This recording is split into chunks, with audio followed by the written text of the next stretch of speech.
Please be seated. And we have Mr. Donnelly and Mr. McGregor, but just before we start, I'd like to make a statement on behalf of the three commissioners about this final phase of the evidentiary hearings. And today we commence the final block of the evidentiary hearings in what we termed phase 2, and this phase will run through to the Friday the 5th of November. And when this phase started in July, we said we would be focusing on matters of licensee of the casino in particular. First, whether the licensee of the Crown Perth Casino is a suitable person to hold a casino licence, and whether nominated close associates are suitable persons to be concerned in the operations of the casino. And secondly, if the answer to that question is no, in relation to any relevant corporate entity, in respect of identified deficiencies, whether there are remedial measures which, if implemented, could render it a suitable person. Thus far, we've been concentrating on the first of those questions. The remainder of the hearings will be concerned predominantly with the second question. I say predominantly because there may from time to time be historical matters to be addressed by the witnesses, particularly those to be called this afternoon and tomorrow.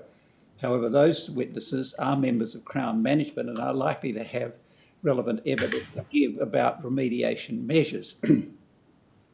In their closing submissions to the Victorian Royal Commission, Crown Melbourne Limited and Crown Resorts Limited said that Crown was committed to do everything in its power to redress the failings that had been exposed and to earn back public confidence that had been eroded. Further, while Crown was under no illusion as to the scale of the task it faces on reform, real reform is possible and real and meaningful progress has already been made. We are concerned, of course, with the licensee of the Perth Casino, and as outlined in the first question, we have to decide whether the relevant entities are suitable in relation to the Perth Casino licence. We wish to make it clear that we've not formed a view one way or the other as to the answer to that question. Nonetheless, we must move to the second question and address matters of remediation. It would be inefficient and impracticable to split the evidentiary hearings so as to determine the first question and then, if necessary, reconvene to take evidence about the second question. For the remainder of our hearings, the predominant focus will be on issues relating to the commitment of Crown to the real reform and the real and meaningful progress to which it has referred. The objective is threefold. First, to identify areas that Crown is addressing or proposes to address in its reform initiatives and the mechanisms for change. Secondly, to assess the level of commitment to real reform. Thirdly, to assist us to decide whether the reform initiatives are likely to be adequate to remedy any deficiencies which may eventually be found to exist in the organisation and conduct of the gaming operations of the Perth Casino. In the course of this block, we will give witnesses an opportunity in evidence in chief to address briefly broad questions of remediation. That will be in addition to the general run of examinations. Friday the 5th of November will mark the end of formal evidentiary hearings. We will make a statement as to the schedule and processes to be followed from then on through to delivery of the final report on the 5th of March 2022. Now, thank you, Mr. McGregor. Mr. Donnelly, before we will swear or have if McGregor either swear an oath or make an affirmation. But before we do that, you wanted to say something to us about the yes, statement. Thank you very much, Commissioner. I do seek leave just to say something briefly. It does follow from the matters that about which you've just spoken. Mr. McGregor will, in the course of examination in chief, say some things about remediation. However, we wish to note in that regard that last night at 8:17 Melbourne time, we received a list of the key documents relating to his examination today, and foreshadowing a witness bundle would be uploaded. At 9:52 last night, we received an email from the solicitors assisting to this effect. The Commission wishes to ensure that Mr McGregor has an opportunity to address the Commission about Crown's remediation plans should he wish to. To this end, the Commission asks whether Mr McGregor would like to avail himself of the opportunity to give evidence about Crown's specific remediation plans and his part in them in chief for no more than 15 minutes at the commencement of the hearing tomorrow, or whether he is content for counsel assisting to take him through it. Over the course of later that evening and overnight and into today, we've received 177 documents that in the witness bundle for Mr McGregor. As the Commission's aware, Mr McGregor was involved this morning in Crown's AGM, which concluded at 12 noon. So in those circumstances, Commissioners, we simply wish to record that Mr McGregor has only had limited time to prepare to assist the Commission in relation to the question of remediation. Obviously, he is able to speak to various matters because of his work, but nevertheless, with the Commission's leave, he does accept the invitation to answer some questions in the examination in chief, and I would propose after he's sworn in to ask Mr McGregor some questions about those issues. Thank you very much, Mr Donnelly. We'll take all that into account and if necessary, we can revisit it at the end of the afternoon if there are matters that you want to raise in relation to the state of preparation. Thank you. Now, thank you very much, Commissioner.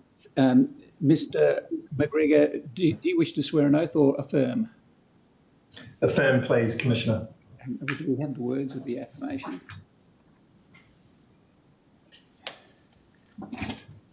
If you would just repeat these words after me, Mr McGregor. I, Alan Frank McGregor. I, Alan Frank McGregor. Sincerely declare and affirm. Sincerely declare and affirm. That the evidence that I give to this Commission. That the evidence I give to this Commission. Shall be the truth, the whole truth and nothing but the truth. Shall be the truth, the whole truth and nothing but the truth. Thank you, Mr McGregor. Thank you. Mr Donnelly, because we are pressed for time, I've got the clock running. Thank you very much, Commissioner. We're aware of the time constraints. Mr McGregor, can you hear me? Yes, I can. And just before we start, Mr McGregor, I understand you brought in to the room some of your statements. Are they out of reach? Are they? Yeah. Yes, I have my statement of the 6th of August to the Perth Casino Royal Commission. I also have the Crown statement on casino tax dated the 6th of October 2021. Thank you very much, Mr McGregor. If you can just leave them there. Yeah. Mr McGregor, I'd like to ask you some questions about the issue of remediation. Can you please tell the Commissioners about the remediation plan that's in place at Crown? Yes, it's a comprehensive document. By last count, it's probably about 70 plus pages long, covering a range of topics from board and executive renewal to financial crime, culture and the like. It has been in play for some months. It probably started soon after the Bergen inquiry or even during, and it has been significantly added to since that time as we've had some key changes in personnel and the leadership team at Crown, and as we've taken on board some of the findings and the recommendations coming out of the various inquiries. And can you tell the Commissioners about some aspects of it in relation to financial crime that you referred to? How does the remediation plan deal with that issue? Sure, there's probably a number of aspects I can talk to, and no doubt Mr Blackburn will cover his remediation plan and update when he gives evidence next week. But some of the key things I think that we have done from a little while ago to today is obviously severed any relationships with junket operators. We did that around November 2020 last year. We have closed down all of our overseas offices. We've got a VIP program that will be Australian based. Obviously, it's in hibernation at the moment, pending any international borders opening up and settling on what our operating model might look like moving forward. As the Commission will be well aware, we've closed down our Riverbank and South Bank accounts. We have not opened up any other patron accounts in any other names other than the licensees of the respective companies. We're in a process of consolidating the number of bank accounts we do have. And in terms of some of the other sort of more immediate targeted initiatives we have put in place or done and in progress of doing is we've prohibited any cash deposits, prohibition on any third-party payments or money remitter payments, and any transactions into and out of our accounts need to be into the name of the patron. We've ceased allowing any ambiguous descriptors, if you like, and we've reduced cash thresholds in the cage. We have directed a prohibition on any aggregation in any of our cage operations across the group.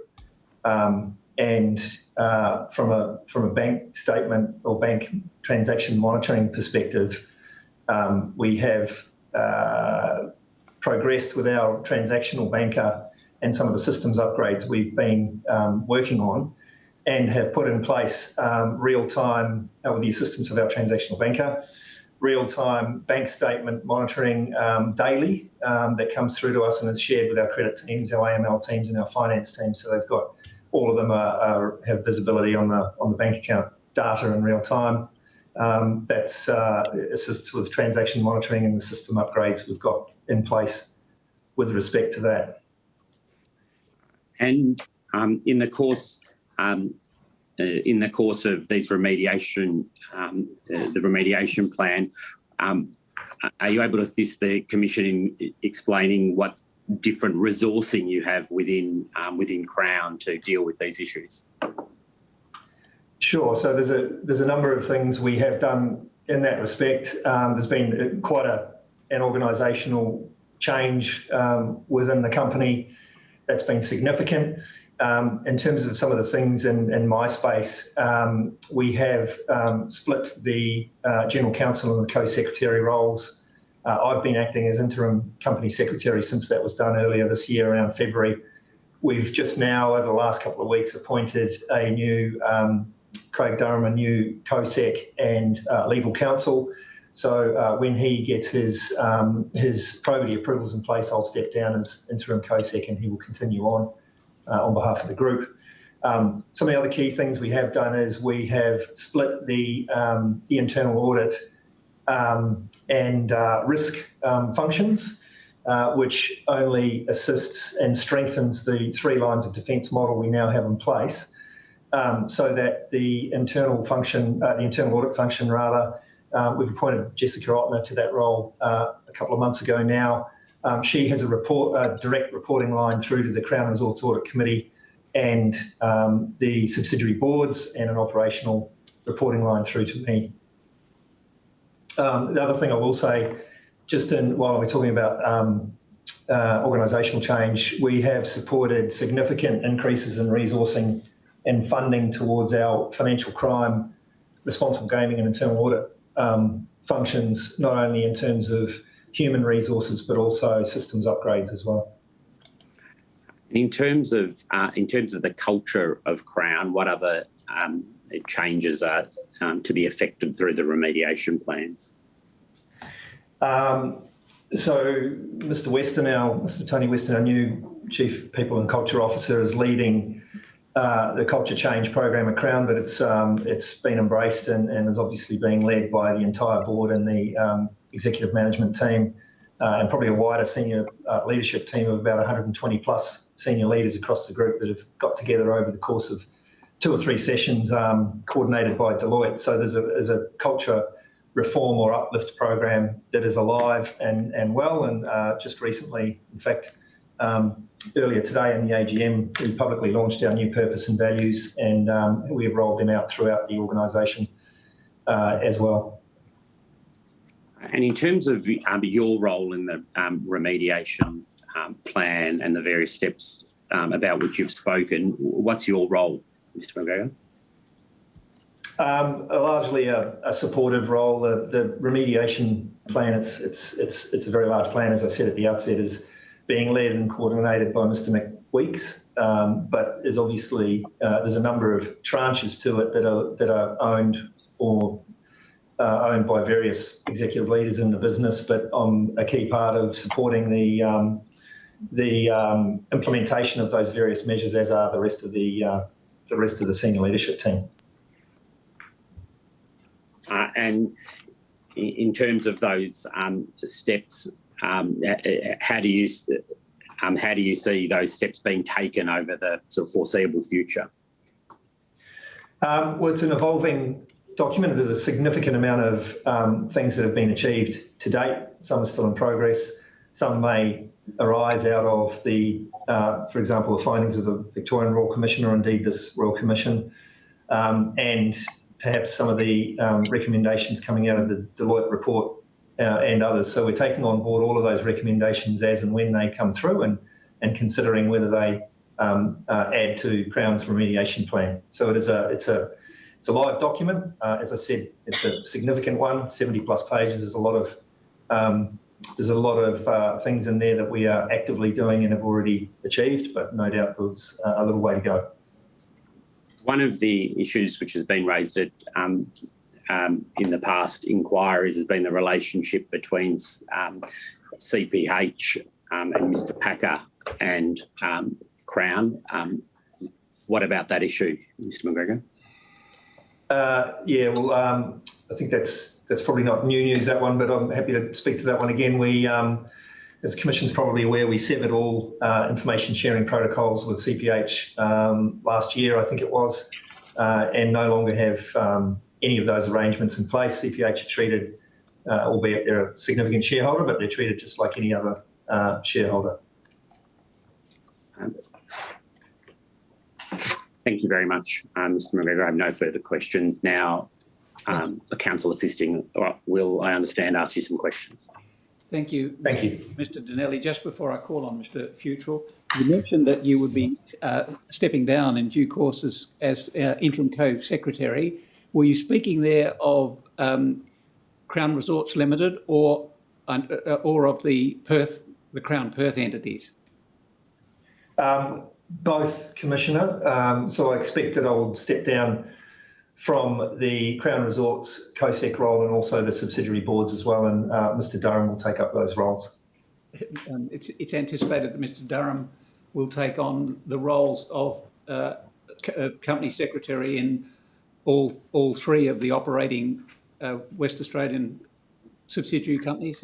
Is that as you understand?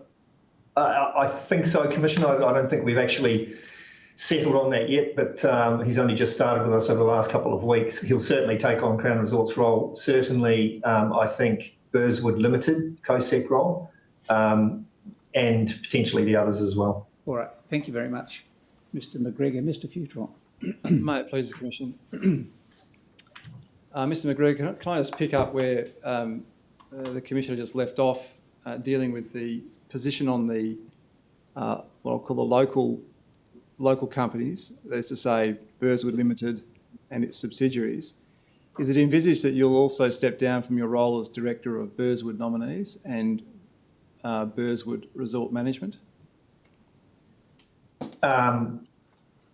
I don't think so, Mr. Futrell. It hasn't really been a point of consideration, to be frank, but I expect at this stage I'll remain on those other subsidiary boards. And so your role would be on Burswood Limited would be removed. Is that what we're to understand from that? That's right. Okay. Can I just turn to a different topic? And I just want to.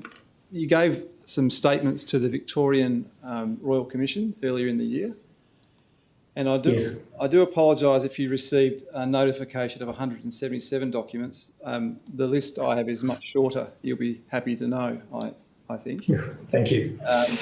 And I'm hoping you'll be familiar with most of them. Mr McGregor. The first one I would like to ask that you be shown is CRW.998.001.0023.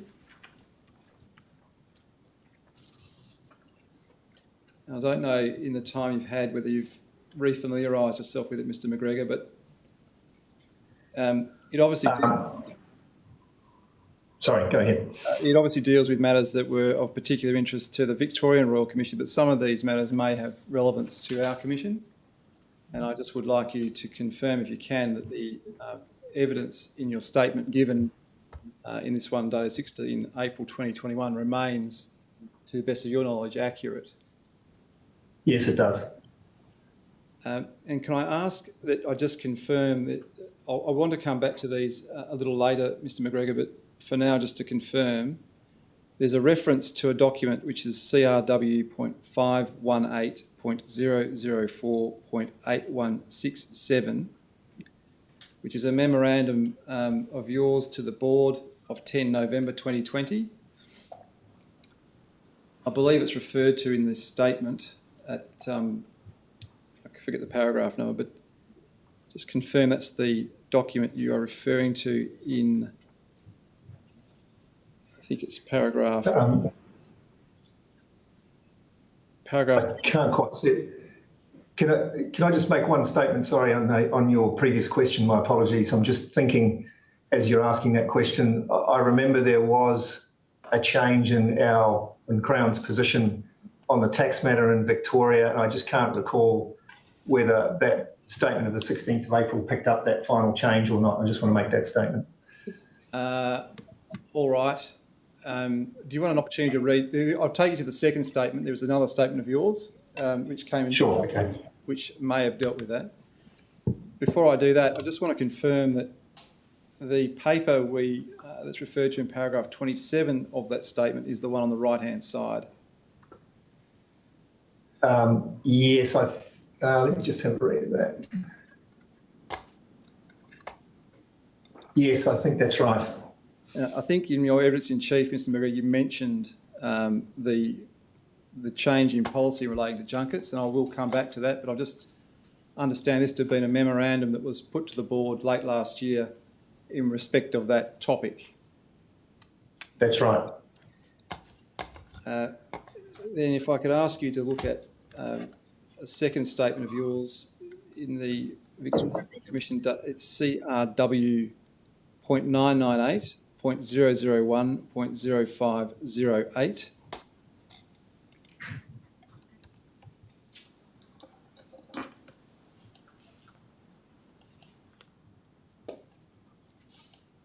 And this came after the issue of the bonus jackpots, I think you alluded to earlier, had been raised in the Victorian Royal Commission.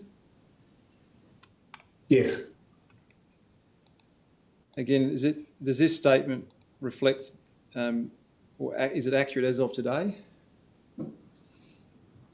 I think it is. I haven't had a chance to read over it thoroughly again today, but yes, I think so. Can I just for now draw your attention to paragraph 30?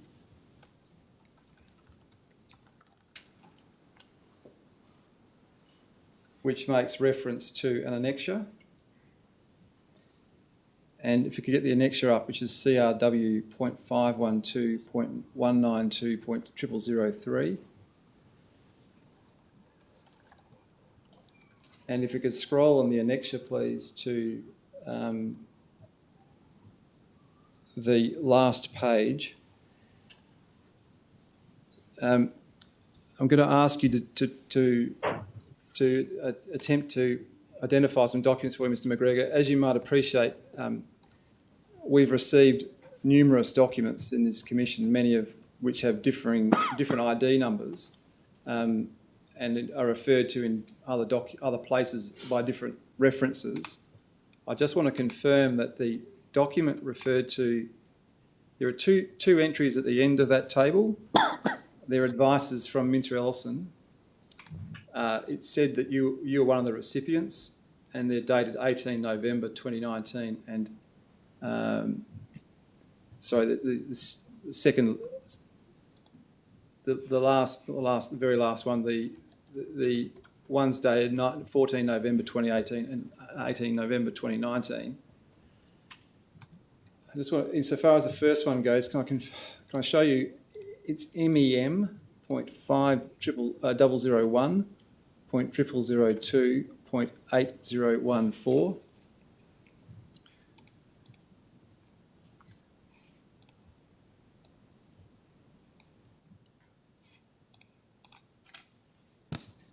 Private screens only for this one.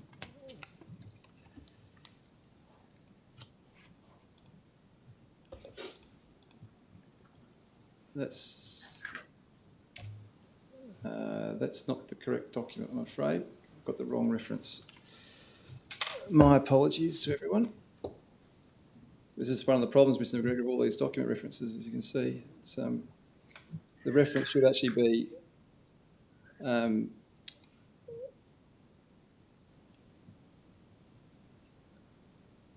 yes, that one.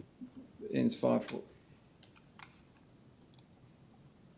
Just to confirm, Mr. Gregor, if you could, this is the advice of 14 November 2018 that you're referring to in that table. Yes, I think it is. And the second, again, this will be for private screens only, is the one of November 2019. It is MEM.5002.0009.2582.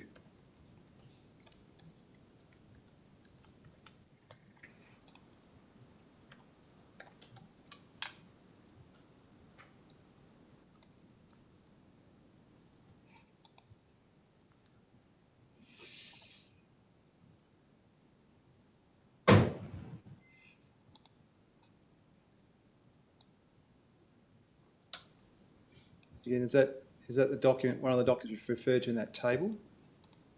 Yes.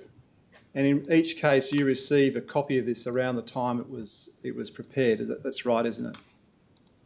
Not necessarily. The addendum to my statement listed all of those people who had seen those documents, but not necessarily at the time they were prepared. I'd certainly been a recipient of them as I worked through the various documents that were presented as part of the commission. I can't recall specifically whether I got these two at the time or not, or whether that was later. Are you able to put a time on roughly when you think you received copies? Was it before the commission commenced or after it commenced? That's the Victorian Commission. The Victorian Commission, yes. I think it was, my recollection is I received them as the bonus jackpots matter was underway at the Victorian Royal Commission. All right. I'll come back to this bonus jackpot issue. Look, it comes up in a tangential way when we're dealing with the position in Western Australia, and it's the subject of that document I think your council took you to earlier. But before we come to that, I just want to understand some of the answers you gave to some questions that were put to you on the last occasion before this commission. You indicated in answer to a question that in the role of CFO of Crown Perth between 2007 and 2013, your responsibilities included the calculation and payment of taxes, and you made a particular point of referring to state taxes. Yes. So that I take to mean the included in your responsibilities was calculation and payment of the casino tax under the Western Australian State Agreement. Yes, that's right. Now, you became the CFO of Crown Melbourne in around April 2013, correct? Yes, that's right. And do I understand that as part of the role as CFO of Crown Melbourne, it included responsibility for the calculation and payment of the state taxes in Victoria? Yes, it's a fair statement. And under the casino tax under the equivalent state agreement in Victoria for the Crown Melbourne Casino? Yes. Now, you became the CFO for Australian Resorts in August 2014. That's correct, isn't it? Yes. Now, I understand from the statement you've given to this commission that in that role, it effectively made you CFO of both properties, that's to say, Crown Melbourne and Crown Perth. Yes, that's right. It was a group role. There was, of course, the CFO of Crown Resorts who was sitting in the corporate role above me at the time. That's Mr. Barton at the time, correct? That's correct, yeah. All right. Now, in that role, that's to say, as CFO of Australian Resorts, was it part of your responsibilities to calculate and ensure payment of state taxes in both Victoria and Western Australia? Yes, I think that's right. All right. Now, you remained in that role until the middle of last year, August 2020. It's correct, isn't it? Yes, I was actually appointed to the CFO Crown Resorts. I think it was in late March 2020, subject to the probity approvals in Sydney, and they didn't come through until August 2020. So I was officially in the role from August 2020. All right. Now, Mr. Salamone now occupies the role effectively of the CFO of Australian Resorts, or he straddles the two properties, correct? That's right. Now 3 properties, that's right. Yes. Sorry, 3 properties. And he reports to you, does he? That's right. And so in the role as CFO of Crown Resorts, does that include now an overall responsibility for, through Mr. Salamone, for calculation and payment of the state taxes in Western Australia? Yes, I think that's right. All right. Now, can I ask you to be shown a couple of documents? One is PCRC .0004.0011.0010.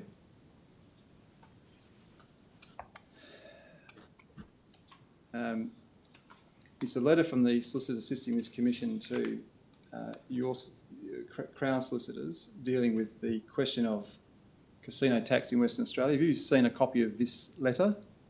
You're familiar? Yes, I have. You're familiar with it? All right.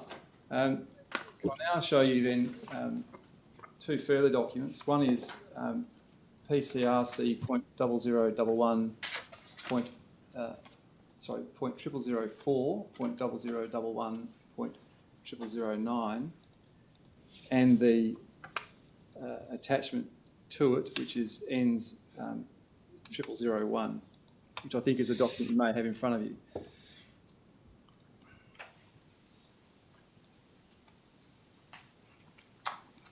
Now, the document on the left, you may not have seen it, but have you seen that, this response from your solicitors or Crown solicitors and the statement on casino tax of 6 October?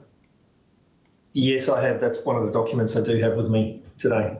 Right. So relating to the one on the right-hand side, which is the statement of 6 October 2021, were you involved in the preparation of that document? Yes, I was. And does it reflect your views on the position as to casino tax in Western Australia? Yes, it does. All right. Now, can I ask that we look at answers to question 1? I have some questions to ask you, mainly to clarify this response.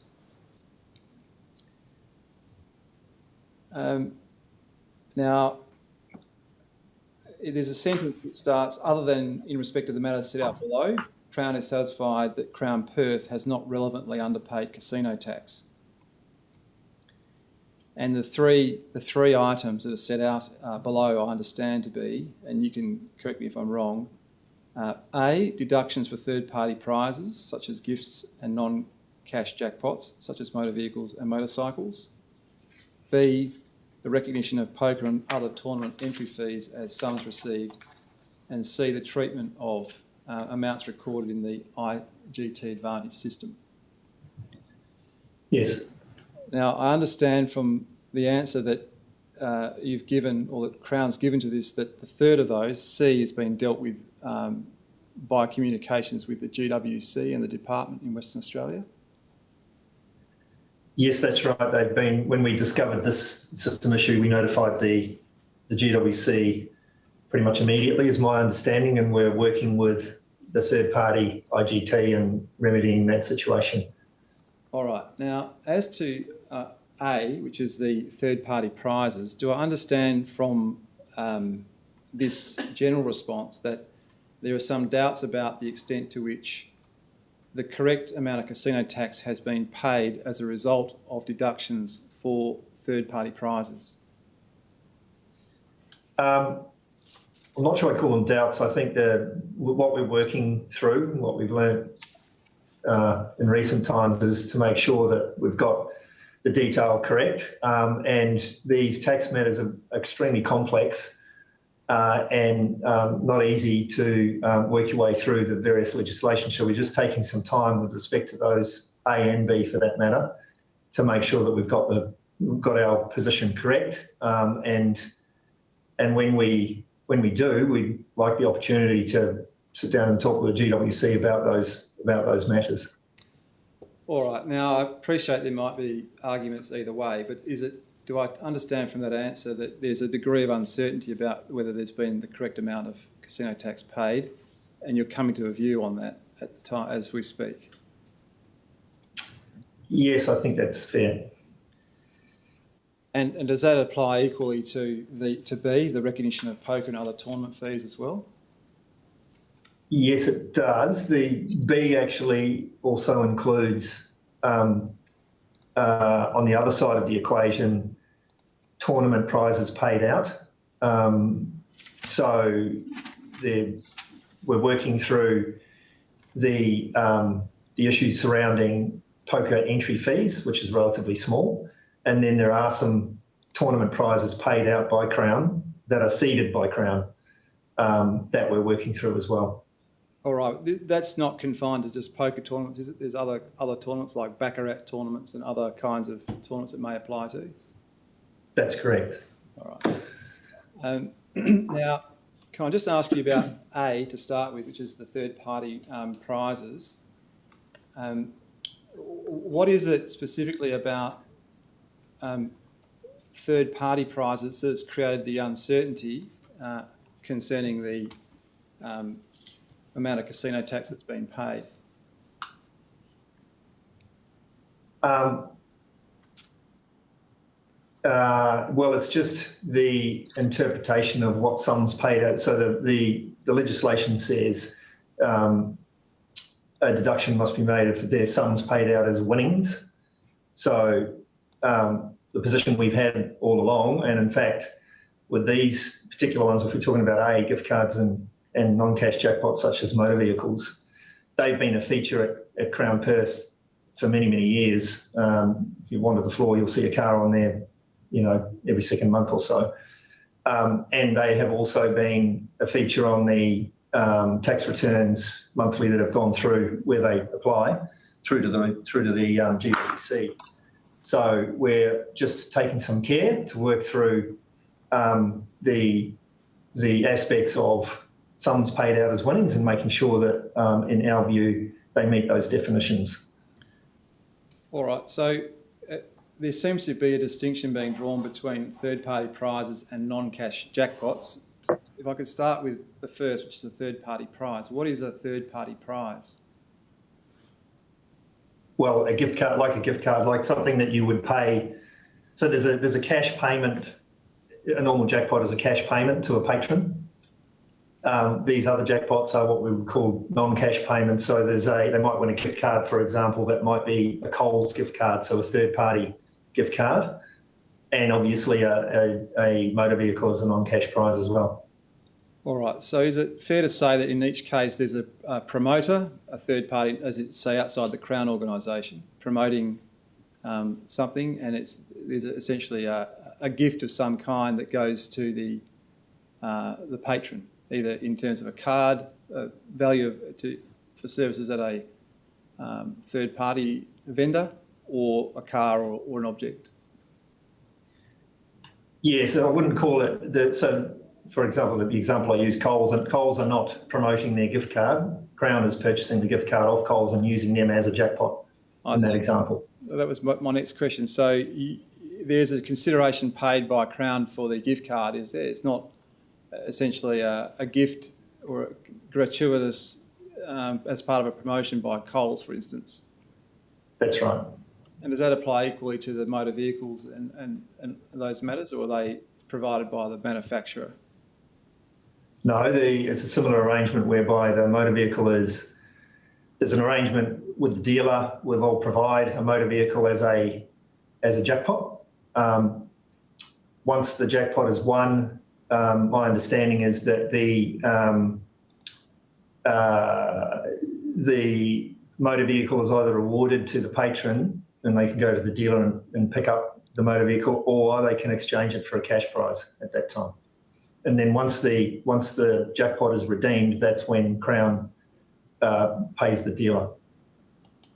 Right. And so is it the case then that the deduction that's been applied to the, as effectively as the amount paid out as winnings is valued by whatever cash Crown has paid for either the gift card or for the motor vehicle?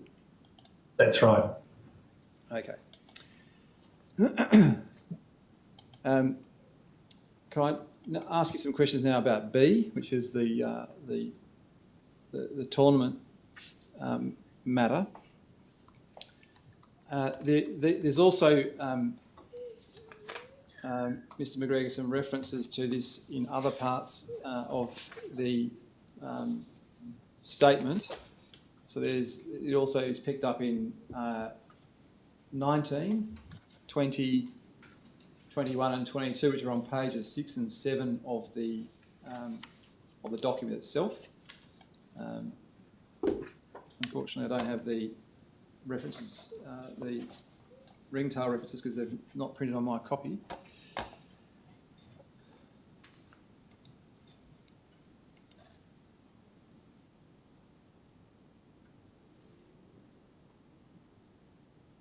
Okay, now I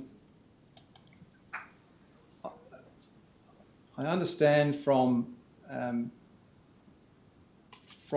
essentially a combination of 1B through 19 through to 22 that in the case of tournament fees, Crown Perth has not included either the entry fees or the prizes paid out as part of the calculation of casino tax in Western Australia. That's correct, isn't it? That is correct. And what is it about tournament fees that has created uncertainty as to whether the correct amount of casino tax has been paid? Well, if I break them up into the two aspects, the first one is the entry fee. So the question there is whether the entry fee is a sum received in the conduct of playing a game or not. And it has been something that has been a point of discussion with the regulator in Victoria for so many years. So we're working our way through what the outcome of that might be. The entry fees are largely immaterial in the scheme of things. They're an entry fee that the patron pays to enter the poker tournament, and they're effectively designed to cover administrative costs like labour, providing food and beverage for the tournament players, etc. So that's the entry fee component. The second piece is the tournament players will pay an amount called a buy-in, for example. So that's the amount that they pay to Crown, and that goes into the prize pool, and then the whole of the prize pool is then paid out to the winners of the tournament. So in our view, in that example, in terms of a poker tournament where the prize pool is seeded by the patrons, it doesn't really matter whether you included it in the calculation of casino taxable revenue or not, because the outcome's the same as nil tax payable, because it's sums received are exactly the same as the sums paid out. Where it does become interesting is where the other tournaments that you alluded to before, like Baccarat, where you might have a bigger tournament with a smaller pool of players, and Crown might seed the prize pool. So it's Crown money, it's not the patrons' money.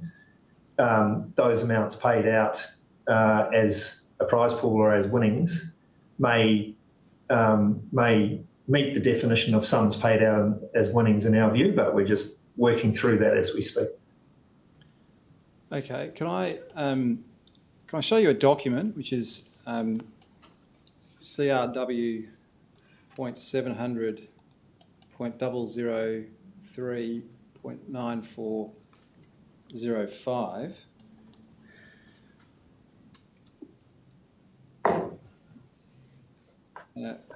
This is one of the documents, Mr. McGregor, that should have made its way to you yesterday, but perhaps got lost in the bundle.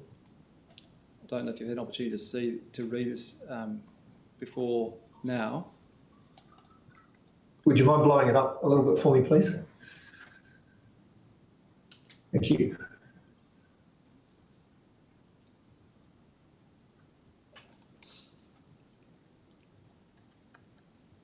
You may not be able to see the date. It's dated 16 January 2007, so it's of some age. Mm-hmm. But the question I have for you is whether you were aware of this letter at the time during which you were the CFO of Crown Perth. Can I just have a read of it, if you don't mind? Sure.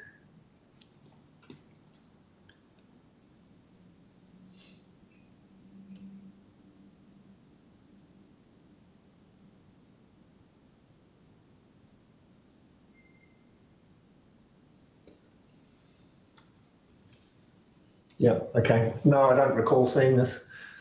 Not at the time, anyway. Well, okay. Do you recall being made aware during the course of the time you were the CFO of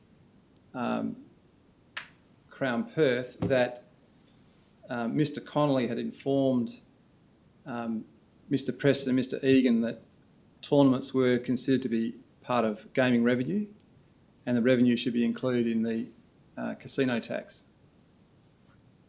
No, I don't recall that at the time. In looking through some of the bundles I've had overnight, I recall seeing this document. I think there were some others as well later on that were a little bit more ambiguous in terms of, I think there was one from Mr. Hume, actually. I can't quite remember what the date was, stating that something to the tune of the Commission accepted that there could be prizes paid out by Crown that were deductible and potentially entry fees were accessible as casino taxable revenue.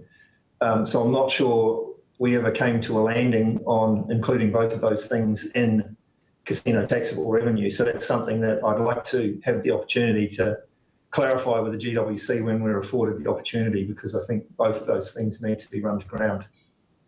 All right. You may be referring to this document, Mr. McGregor, CRW.708.004.0827.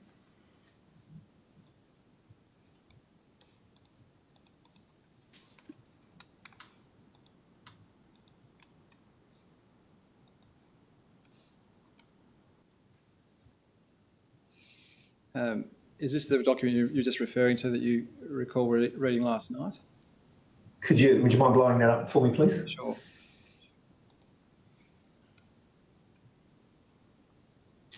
And scrolling down, please. Yes, it's the italics paragraph I remember reading, I think.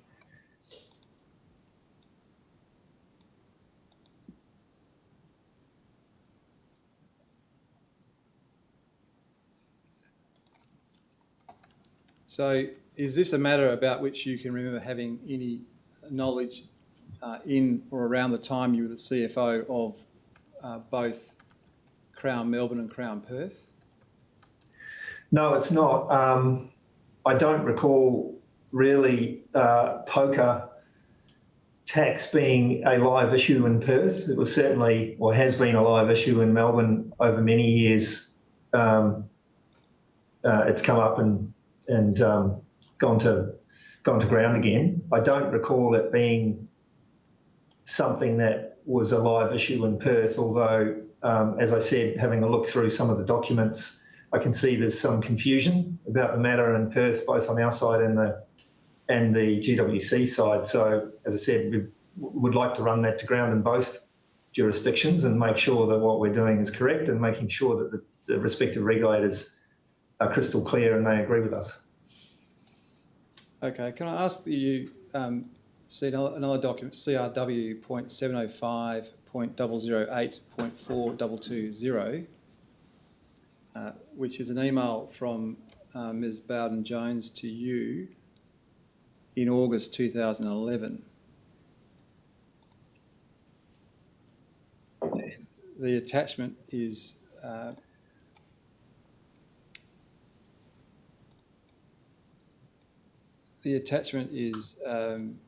CRW.705.008.4221, if you could perhaps have that alongside. This doesn't, I don't know if you read this last night, Mr. McGregor, this doesn't deal squarely with the question of whether or not tournament fees are or are not payable.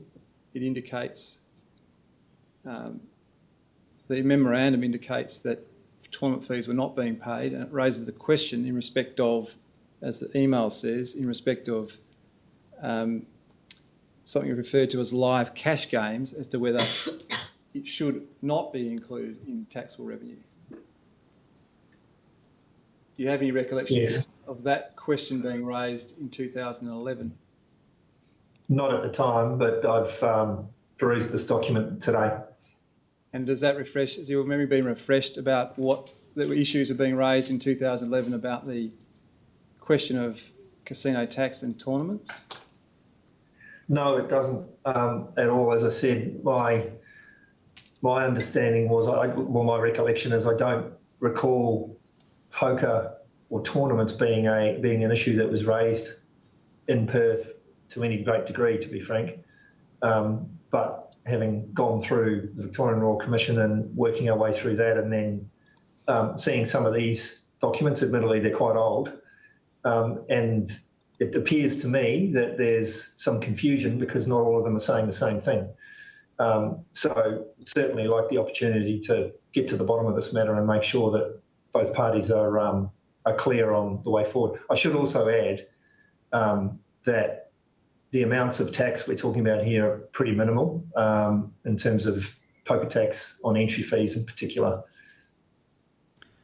All right. Leaving aside the quantum, Mr. McGregor, the issue was live, I think you've said a couple of times, in Victoria in this period, wasn't it? As in, Yes. And certainly the Victorian regulator was pursuing Crown Melbourne for casino tax in respect of tournament fees. That's right. Is it not something that came to your attention that perhaps a similar pursuit may take place in Western Australia if the GWC were aware of the position taken in Victoria?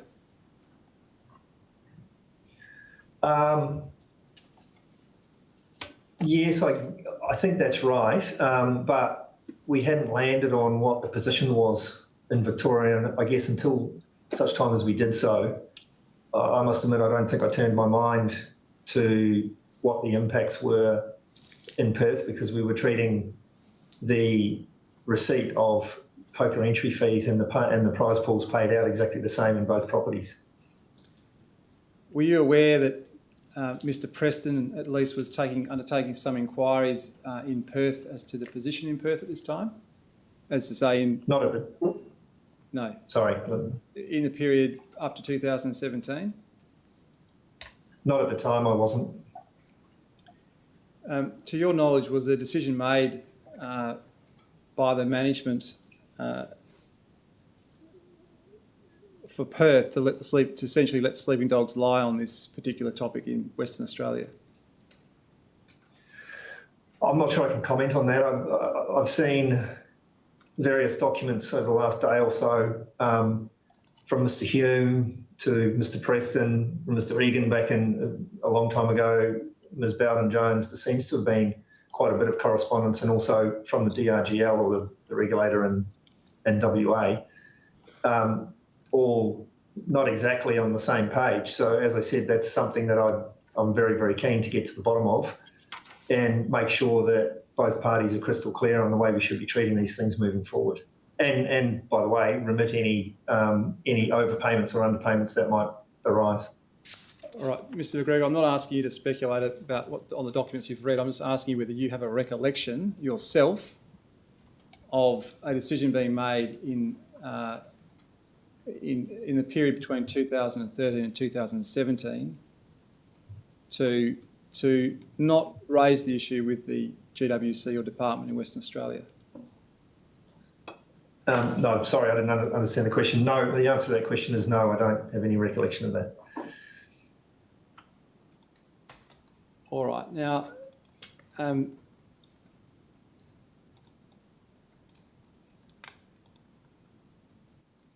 to your knowledge, has there been any communication from the GWC or the department more recently to suggest that tournament fees may form part of casino tax? Not that I recall seeing, no. And is it something that, to your knowledge, Crown Perth has raised with the GWC or the department more recently? Not that I'm aware of. So does this fall into the category where you're working your way through the uncertainties, and when you've reached a landing, you intend to communicate with the GWC and department? Yes, that's right. I mean, obviously, it's complicated somewhat by the fact that we're in a Royal Commission, so communications aren't as free as they might be. But certainly, as we're working, to your point, we're working through the detail of these things as quickly and efficiently as we can. And when we come to a landing, we would welcome the opportunity to talk to the regulator about it. Okay. So can I come back to the answer to question one, where you have, sorry, when I say you, I mean you collectively, as in Crown Perth, have indicated that there are matters, and you've suggested that do not have a material impact. I think you mentioned earlier, you made some comment about the significance of any payment or underpayment of tax. Yes.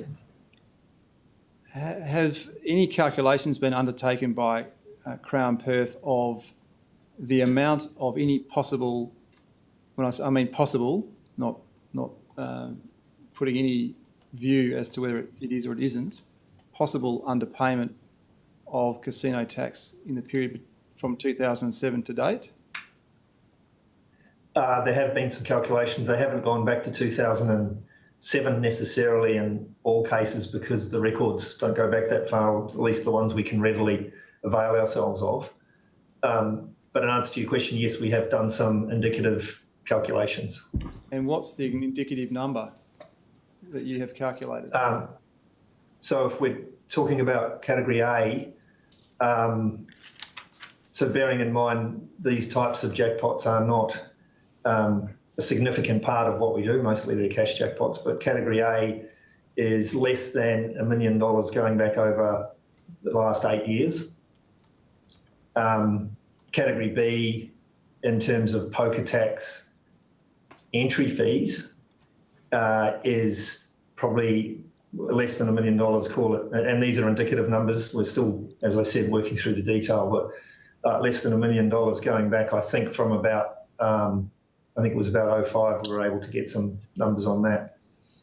And then on the flip side, as I mentioned earlier, there's potentially an overpayment of tax relating to prizes paid out on other tournaments that Crown has seeded. We're working through the detail of that, and we haven't quite got to the number there. So, as I said, the numbers in all of these cases, they're not a huge part of what we do. I'm not understating in any means the fact if there has been an underpayment of tax, we'll get to the bottom of it and we'll remedy it as quickly and efficiently as we can. But we're still working through the detail of it. And as I said, the amounts are pretty immaterial in the scheme of things. All right, thank you, Mr. McGregor. Can I ask you some questions now about some other topics that were dealt with in this paper? There's a heading that's on the second page, sums paid out as winnings, and there's there's some comments and then questions in 4, 5, 6 and 7.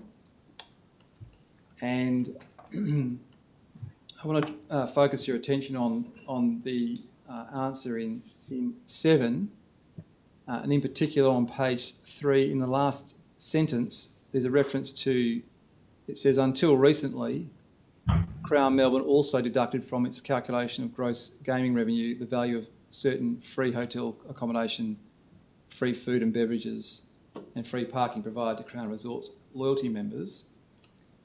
That is a reference, isn't it, to the what I'm going to refer to as the bonus jackpot issue that came up during the Royal Commission in Victoria. That's correct. And in that, Crown Melbourne has accepted that there was an underpayment of casino tax in Victoria in respect of those items. That's correct. Now, the answer given in 7 deals with a technical difference between the way in which the system in Perth operates and the way in which the system in Melbourne operates to explain why in Perth there was not a deduction for what is referred as the bonus jackpot costs. Is that correct? Yes. Yes, that's right. Now, if Crown Perth had wanted to include bonus jackpot costs in its calculation of casino tax, it could have done so by identifying those costs and including in the calculation. No, I don't think so. I think the whole way that it was implemented in Melbourne was via a EGM system change where the rewards such as hotel accommodation or free food or parking were actually credited to the patron through the system, through the EGM system.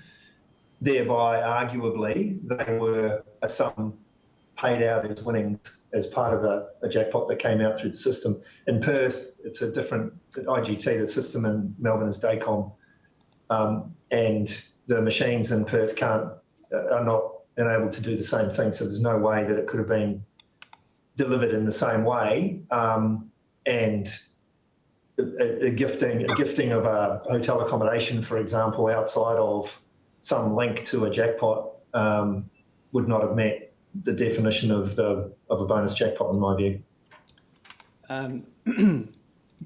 Is your answer meaning to say that if the delivery of the bonus jackpot prize was linked to playing an EGM, that was the means by which it was able to be included in Victoria in the calculation of casino tax there? Is that what you mean? Yes, I think that's right. I think it was, as I understand it, effectively because it was credited via the meter in a gaming machine as a jackpot, it was deemed to be a sum paid out as winnings. Well, that was the argument at the time. Obviously, that's proven to be incorrect. Yes, I'm just trying to understand, Mr. McGregor, whether there was a decision made in Perth, for Crown Perth, not to go down the same path or not. Not that I recall. By this stage, I was in Melbourne. I can't recall whether we had tested this in Perth or not, but in any event, I can't recall any conscious decision to to determine whether we could implement it in Perth or not, because quite frankly, it was never possible.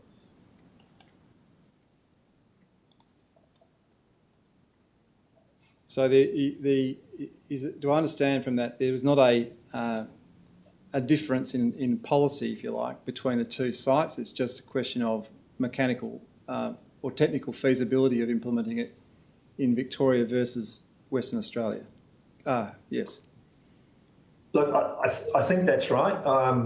And bearing in mind, when this was implemented in Melbourne in 2012, the properties were largely operating independent of each other. It wasn't until a couple of years later that we started down the track of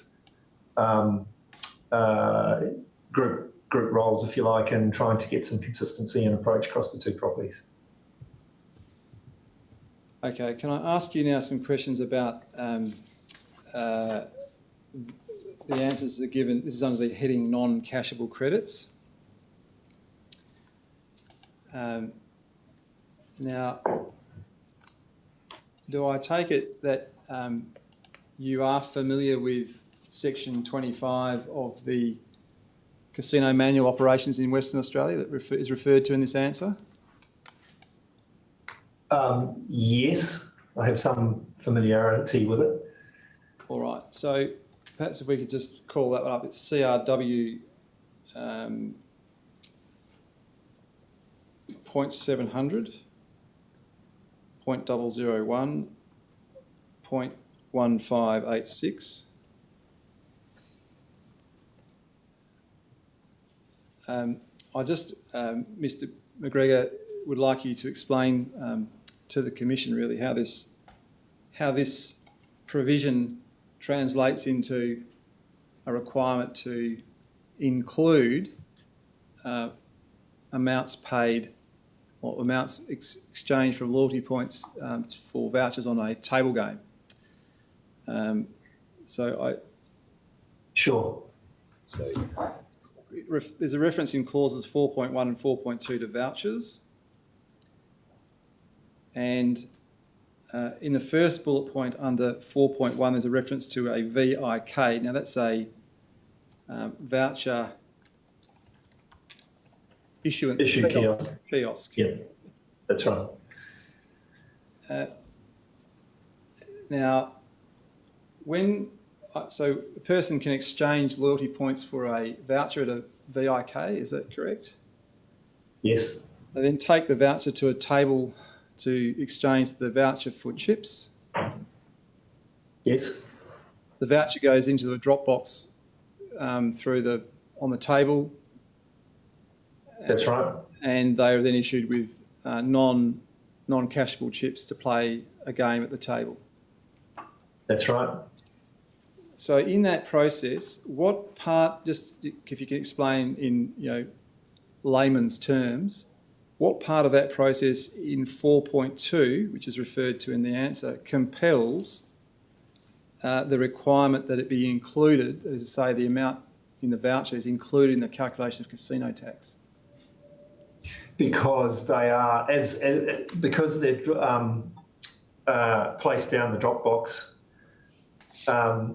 The drop box contents get included in the count, and the count is the process by which revenue in table games is measured. So the voucher is deemed to be a revenue, so it gets included in the count. When you say deemed to be revenue, does that mean effectively the value of the voucher is included as part of the amount received in the calculation of casino tax? That's correct. All right. Now, this is different on an EGM, isn't it? This process doesn't apply to an EGM exchange for loyalty points in that context. That's correct. So, in what way, I think you've said in answer to an earlier question, the EGMs use a system which is called a drop. In describing why the Western Australian jackpot bonus system is different to that used in Victoria, you describe it as a drop-based system on the EGMs. So that's right. if the EGM is using a drop-based system, how does that differ conceptually between putting it into the, physically putting the piece of paper into the table and simply exchanging a loyalty point for a credit on an EGM? Because it's not a physical exchange, it doesn't go down the Dropbox and it's not included in the count. So to explain that, a free bet or a free play bet on an EGM is credited to the credit meter, and once a patron decides to convert points to EGM play, they cannot use that point for anything else. They can't convert it back, and it's not redeemable for cash. It's effectively just a free bet. Therefore, it's not a sum received. Now, in the table games example, and again, this is, I think we've put this in our statement, it's something that we'd like to speak to the regulator about, because if I draw an analogy to Melbourne, we treat these two things the same way in Melbourne. The reason why we do that in Melbourne is because a table play voucher, a free play voucher and tables cannot be redeemed, must be able to be redeemed for cash. Therefore, arguably, it's a negotiable instrument. As I understand it, in terms of researching for some of this work we're doing for the Commission here, a table play voucher in Perth cannot be, or is not required to be redeemed for cash. So that is, in my mind, quite a significant difference. So there's no clear reason in my mind why the table play voucher that you've described in Perth shouldn't be treated the same way as a free bet in the machine, which obviously means we've been paying tax on it when we potentially shouldn't have.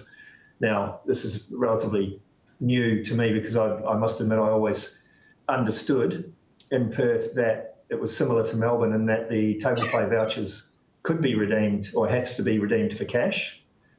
But that's not how I understand it to be now. So that's something that we'd like to discuss with the Commission, with the regulator as well, because to your point,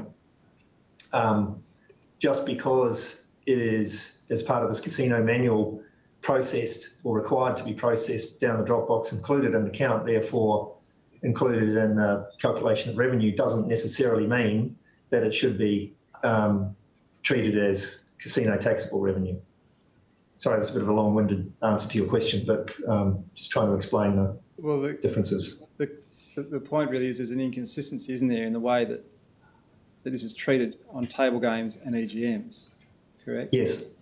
So the converse is also true, isn't it? So, for example, if the correct way to treat the exchange of loyalty points for a voucher is to treat it as a negotiable instrument or valued exchange, then the treatment on EGMs may be incorrect, and it ought to be included in the calculation of revenue, correct? No, because once you convert a loyalty reward or a loyalty point to credit on an EGM, it cannot be transferred back to be used for anything else, and it cannot be redeemed for cash. It has to be played through the machine as a free bet, and that's the same in Melbourne. Can I just draw your attention to paragraph, your answer in 16, which deals with the accounting mechanism for addressing these two different situations. So in the table games example, the creation of the loyalty point, and if you look at the same, it is the same for both table game or EGM extra play. Sorry, would you mind bringing the piece up that you're looking at? This, operator, is that document at page 5.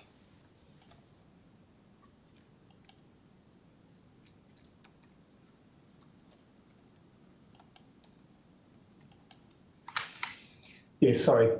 Now, in the under the heading non-cashable credit, you've got the different types of games and accounting impact. In both the loyalty point on table games and loyalty point on EGM extra play, the creation of the loyalty point is the same accounting entry. Mhm. The difference is that the point is recognised as either revenue or not, and in the loyalty points on table games, the mechanism is to recognise it as revenue on table games and reduce the loyalty point liability. That's Yes. the accounting mechanism, and there's a different mechanism in the case of extra play, where it's recognised credit to the loyalty point expense account, and effectively it happens on both sides of the expense of the loyalty point account, so it cancels itself out. That's right.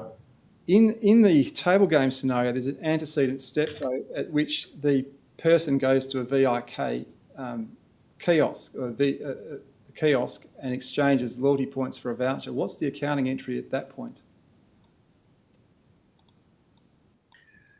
I'm not sure off the top of my head. There'd be a debit to the loyalty point expense. Actually, no, I'm not sure there is, because they could have. I'm not sure there is an entry at that point, because it has to be when they're redeemed. So they could go to a kiosk and redeem the voucher and then walk out the door and not redeem the voucher at all. So I think the accounting entry occurs upon redemption. So what, in the kiosk example where you receive a voucher, what happens to the loyalty points? Well, nothing happens to the loyalty points until the voucher is redeemed, is my understanding. I see. All right. Thank you, Mr. McGregor, for clarifying those things in that casino tax document. Can I ask you some questions now about the jackpot payment issue in Victoria? I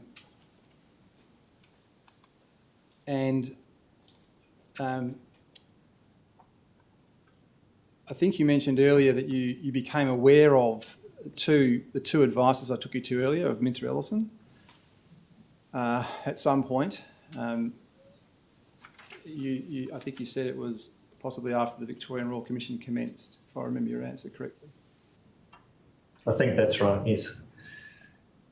But the issue of if I could put it as the bonus jackpot issue had been something that was live within Crown Melbourne well before the Royal Commission commenced, wasn't it? Yes. And it had been the subject of discussions between members of the Crown Melbourne management team, including yourself, from at least the end of 2018, that there was a possibility of some underpayment of casino tax in Victoria. I was certainly involved in late 2018. I'm not sure I would phrase it as being a possibility of an underpayment of casino tax at that time. Well, there was some uncertainty, wasn't there, around the, if you could put it this way, the validity of the bonus jackpot process that had been implemented in 2012. Yes, and I think that arose, those of us who were involved in it in 2018, there was a few things going on then. One was there was requests made by the VCGLR about bonus jackpots, which we responded to. And in the course of doing that, there was a discovery of I think the others were the same as me, but that we became aware of the way that the bonus jackpots was implemented in 2012 without engagement with the regulator at the time, and everybody on this call is no doubt aware of that. So that's what raised our concerns more than, and that was the main cause of concern, is the way I describe it, was the way it was implemented, and the fact that that wasn't a transparent process at the time with the regulator. We took some comfort by the fact that in 2018, the correspondence to and from clarified the situation somewhat. When you say that the correspondence in 2018 clarified the situation somewhat, there wasn't any direct statement by Crown Melbourne at that time to the regulator in Victoria of what had taken place in 2012, though, was there? No, there wasn't, not to my knowledge. It was a statement to the effect, this is how we are accounting for bonus jackpot costs. That's right. In other words, it was left to the Victorian regulator to discover the extent to which it may or may not have been correctly accounted for as part of the casino tax calculation. Yes, that's probably fair at the time. There was the other thing, there was an initiative at the time by Mr. Barton, CFO, of rolling a few tax matters up into a discussion with the VCGLR, and that this was one of those things that was going to be discussed with them. Unfortunately, it never got to that point. Yes. Now, is this a reference, are you referring now to a meeting that took place in September 2020 involving Mr. Barton, yourself and others?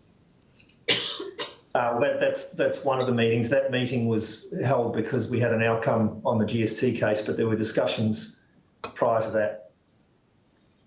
Yes, and at that meeting in if I could take you, you remember that meeting in September 2020, don't you? I recall, yes, I have a recollection of the meeting, yes. And during that meeting, there was a discussion about, amongst other things, about historical tax and other regulatory matters, including the bonus jackpot issue. Yes. And everyone who attended that meeting, including you, understood what the issue was with respect to bonus jackpots, didn't they? When you say understood what the issue was? Meaning there was an uncertainty around whether or not Crown Melbourne had been correctly calculating its casino tax. No, not necessarily. I think, as I said before, the issue in my mind was the way that the bonus jackpots matter was implemented in 2012, and the fact that certainly Mr. Barton was thinking that we would roll that into other tax matters that we would discuss with the regulator at the time and make sure both parties were very clear on what was occurring. Is this so? Was the concern in the lack of transparency in 2012? That was more. Yes, that was more of the concern than uncertainty around the deductibility of the relevant bonus jackpots. Although clearly that was something that we wanted to run to ground with the regulator. Well, you must have recognised that if you raised the transparency issue, there was a risk the regulator would say, "Well, hang on, you shouldn't have been deducting this." Absolutely agree. Yes. All right. Now, so the issue came up again in the early part of this year, in March 2021. Yes. Now, there are two meetings in March. If I could you recall receiving a request from the Commissioner in Victoria to provide, or for Crown Melbourne to provide, information about any actual potential breaches of the Act there or the agreement. Yes, RFI 2, yes. Yes, and there was a meeting before that and a meeting after that. Do you remember that? Well, there was a lot of meetings at the time, but I think that's probably right, yes. Okay. Do you recall a meeting before you received that at which this bonus jackpot issue came up again and there was a spreadsheet produced at the meeting? I can't necessarily recall whether there was a spreadsheet presented at the meeting. There might have been some discussion about numbers at the meeting. I can't remember whether a spreadsheet was presented, but clearly it was subsequently presented at the Commission in Victoria. But what I'm asking is, did you see the spreadsheet? Were you provided with a copy of a spreadsheet? It's CRW.510.059.0594.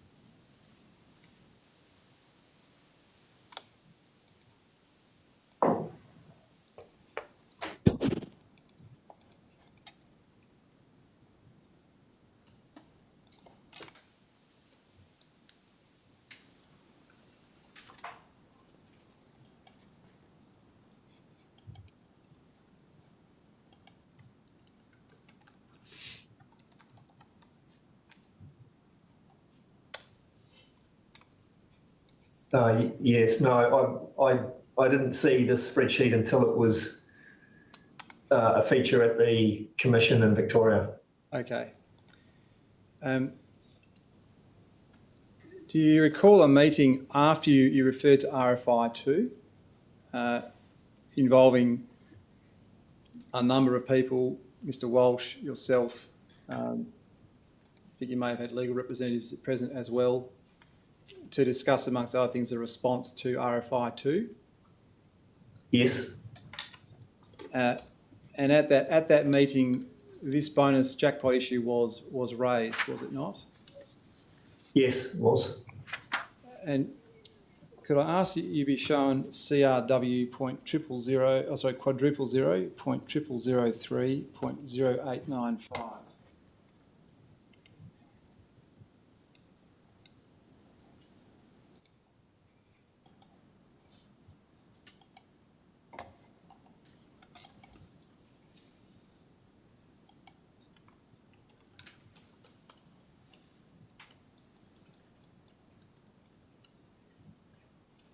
Now, have you seen? I'm sorry, can I just ask my friend? I understand that this document is subject to an NPO application. Okay. It could perhaps be confined to the personal screens. So we can confine it to the non-public screens. That I'd understood that the non-publication part had been redacted. Bearing that in mind, I'll have to confine my questions, Mr. McGregor. Have you seen this before? Yes, I have. Did you see it before? Yeah. You received it last night? I probably did, but I have seen it before last night. And do you know who? I've seen it through the process of. Sorry. Sorry. Do you know who prepared it? My understanding is it's a file note of one of the Allen's personnel at the meeting. I see. All right. Having read it, is there anything in there that you consider to be inaccurate, the way it described what transpired at the meeting? I probably have to have another in-depth read of it again, but in my reading of it through the Victorian Royal Commission, nothing jumped out at me as being materially wrong.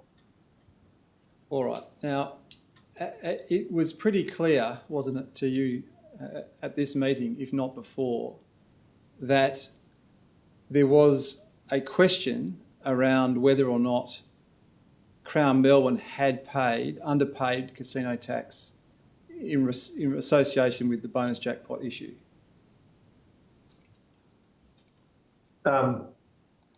Yes. As I said before, I think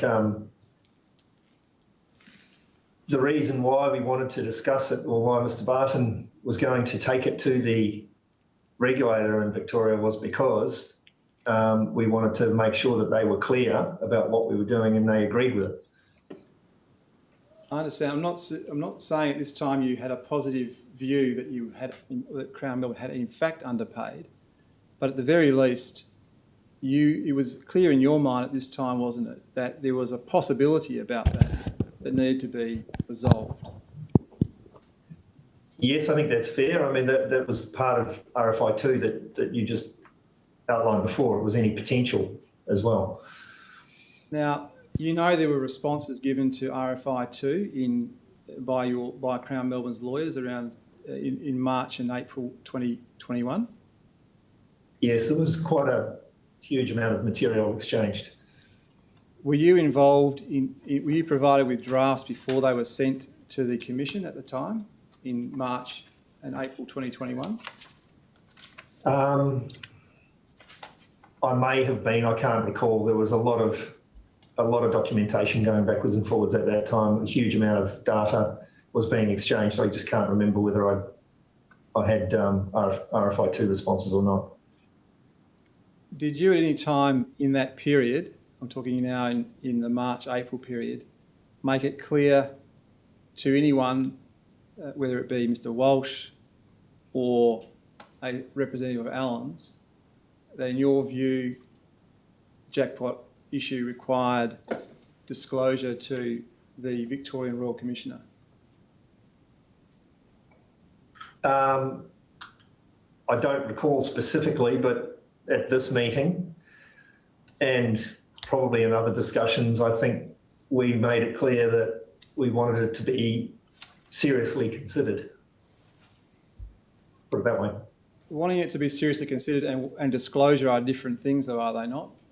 I'm talking about a clear instruction. This should be brought to the attention of the Commissioner in Victoria. Well, yes, I think that's fair. As I said, we had a clear intention to share it with the regulator, so I think it's fair to say that there was a clear intention to share it with the Commission as well. But that didn't happen until sometime after the issue arose during the course of one of the hearings in June this year, though, did it? That's right.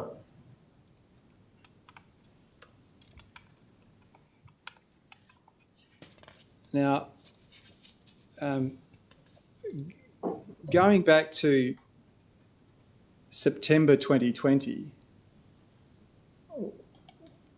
why was it not then, and that of course is in the context of the Bergen inquiry taking place, why was it not then immediately disclosed to the regulator in Victoria that there was a potential issue around the bonus jackpot? The reason for that was the September 2020 meeting and discussion was prompted because Crown had won a case in the federal court with the ATO on the deductibility of GST on junket commissions. And that was a case that we'd been working on, Mr. Barton in particular had been working on for some years, and we got an outcome there, and the outcome of that would have meant a bit of a windfall gain for the state of Victoria, and Mr. Barton had shared with the Victorian state government, I think, or at least the Treasurer or maybe the regulator, that case was underway, and we expected or hoped that we were successful and would like to talk to the state of Victoria at that time. What prompted the discussion in September 2020, as I said, was Crown won the case in the federal court.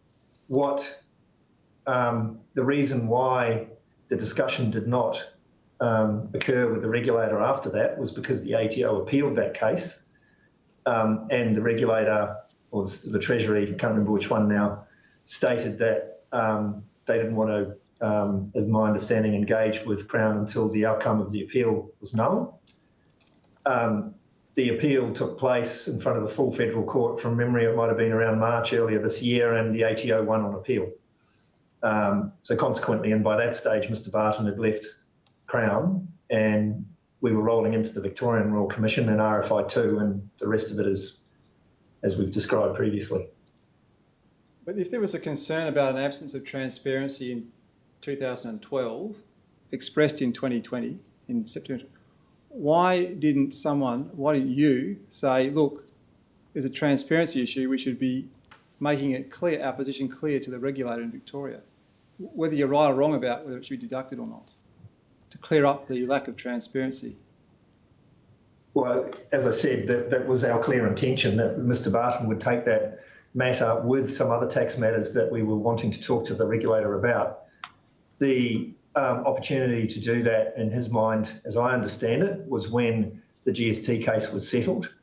And unfortunately, due to a number of circumstances around that case and other things that occurred, he never got the opportunity to do that. Was it your view it should have happened immediately? Well, with the benefit of hindsight, I think we all would have preferred it happened a lot earlier than it did. So why didn't you take any steps yourself to bring about the disclosure to the Victorian regulator of the lack of transparency? Well, with respect to the position I was in, Mr. Barton was senior to me. There were other persons who knew about it. I didn't have an engagement with the regulator, and I had left it up to Mr. Barton's good judgment about how to take it forward.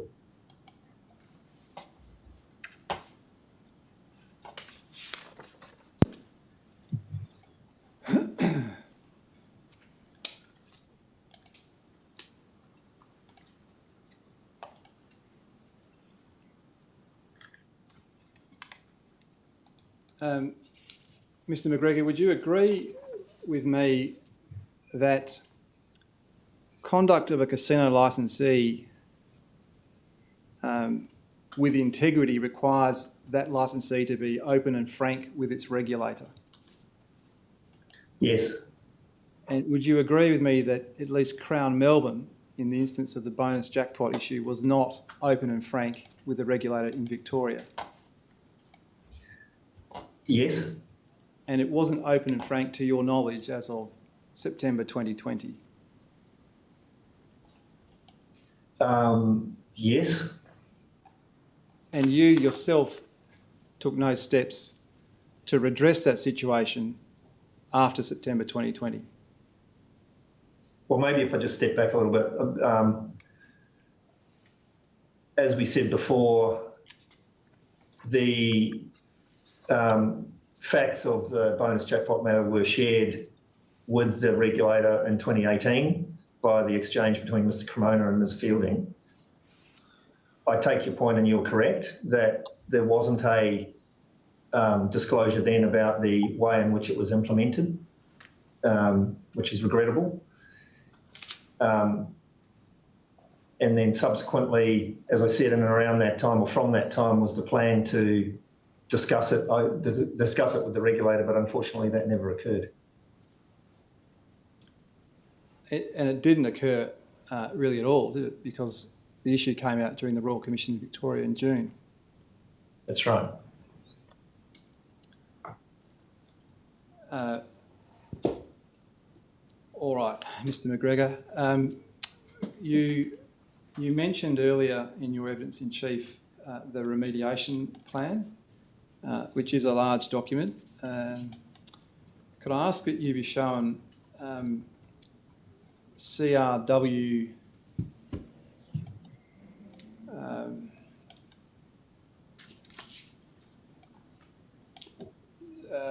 point 701.006.4272.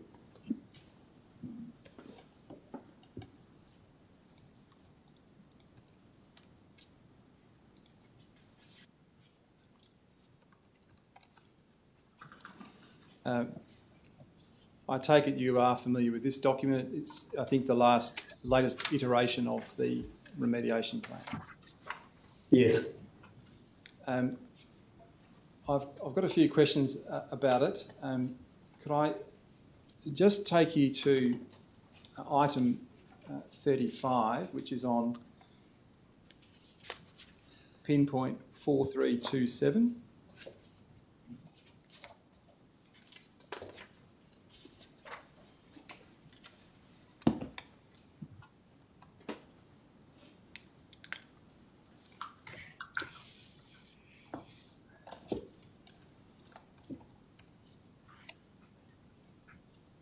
And you mentioned earlier there'd been a cessation of junket operations. Yes. And in this document, there's a reference to a gaming and wagering of Western Australia decision to discontinue the international program play. Yes. Are you familiar with the direction that the GWC gave in respect of that matter and what its terms are? Yes. Yes, I'm familiar with the direction. Not specifically, I couldn't specifically tell you the terms, but I'm familiar with it. All right. I'm not asking you to give legal advice or interpret this, but can I just take you to the direction to see if it's something you've seen in recent times? It's GWC.0001.0006.0020.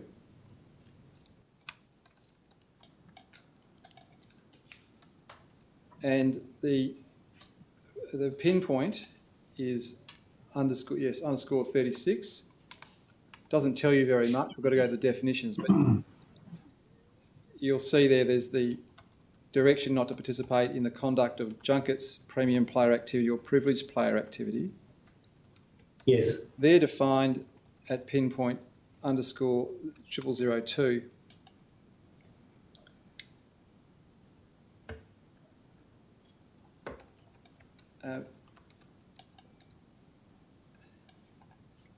Now there are some limitations on it, which I want to understand if you are aware of, or if it makes any difference to the plans of Crown Perth in the future. Sure. So if I could draw your attention to the definition of premium player activity, you'll see there that it's limited to table games arising from a patron who is a non-resident of Australia with whom the casino licensee has an arrangement to pay the patron a commission based on the patron's turnover of play in the casino, or otherwise calculated. So it's a particular kind of arrangement for a non-resident on table games. Yes, it is. It's a commission-based program. All right. Now, there's another definition there, privileged player activity, which seems to capture a slightly different idea, but again, it's table games, non-resident of Australia with whom the casino licensee has an arrangement for the provision of transport, accommodation, food, drink or other entertainment based on the patron's turnover of play in the casino or otherwise calculated by reference to such play. So yes. Is that some sort of arrangement where, if you like, a significant non-resident player gets incentives to play by effectively gratuitous transport and other items, accommodation and so forth?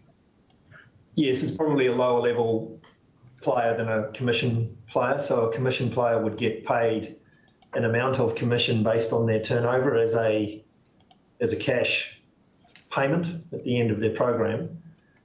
The privileged player activity, in my understanding, is like a comp player. So rather than getting paid commission because they might not be as big a player, they would get access to complementary services provided by Crown, such as hotels and F&B, based on their turnover.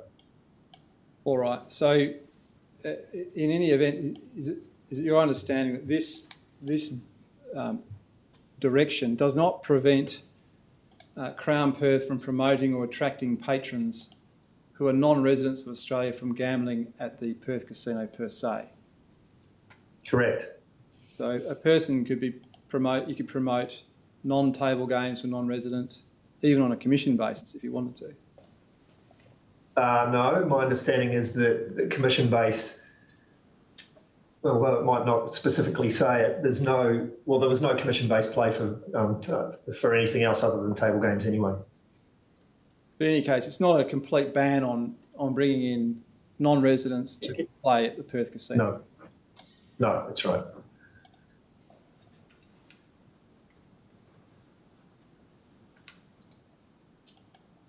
Now, could I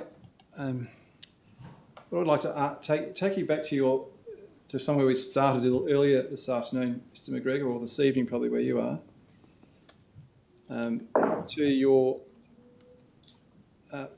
first statement in the Victorian Royal Commission, which is CRW.998.001.0023_R, the redacted version, please. I think, is that the right one? Okay, now, can I just draw your attention to the box at the bottom of the first page?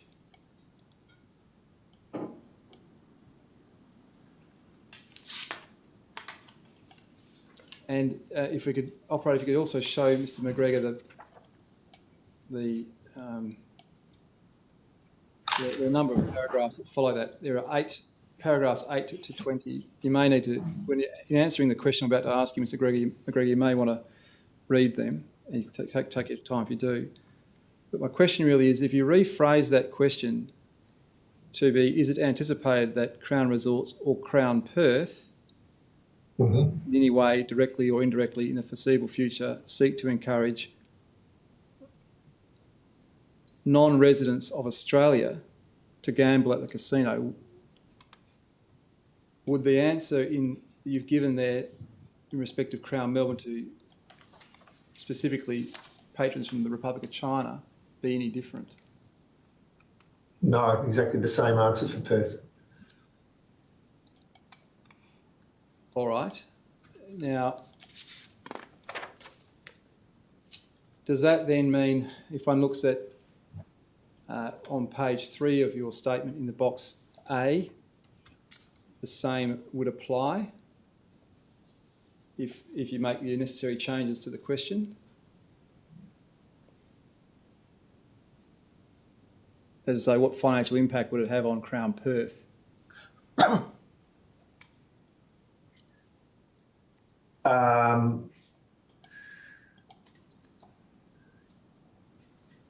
Yes, I think that's right. And likewise in box B,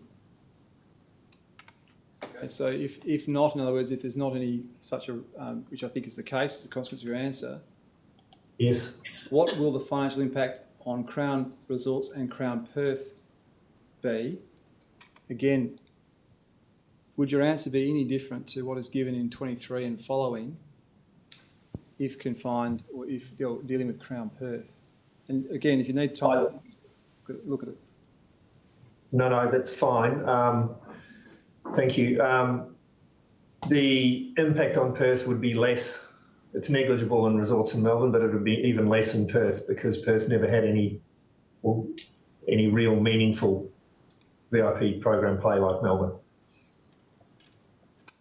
Okay. Now, I think you've made that clear in the memo you authored to the board. So if we could just take you to that, which is CRW.518.004.8167.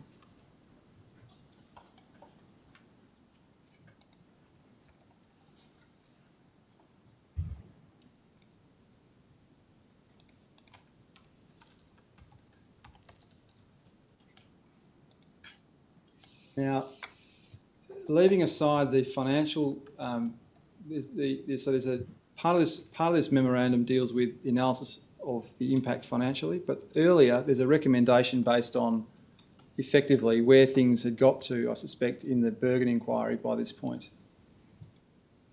And the recommendation was to make the ban on junkets permanent. But under the heading junket due diligence processes, and again you can read this if you want to, but it seems to leave the door ajar to a return to junket operations if regulated by the regulators in New South Wales, Victoria or Western Australia.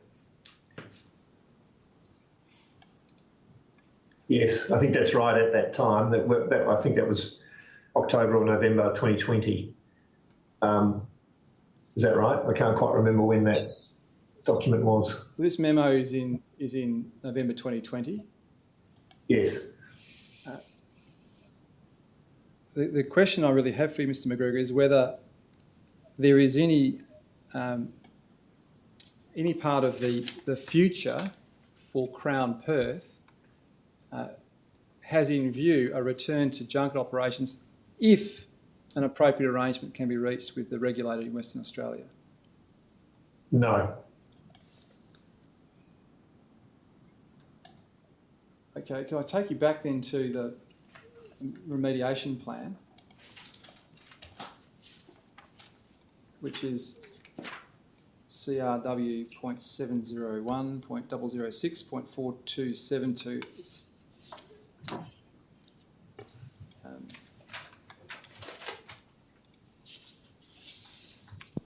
and the pinpoint is 0.4280.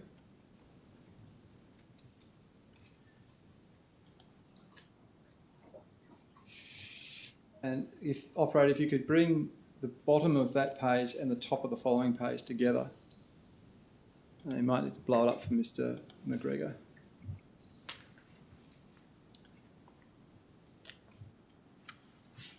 So you'll recall, Mr. McGregor, I took you to the item 35, which dealt with the end of junkets, and I think you've confirmed that that's at least for the time being, there's no intention to return to junkets at all.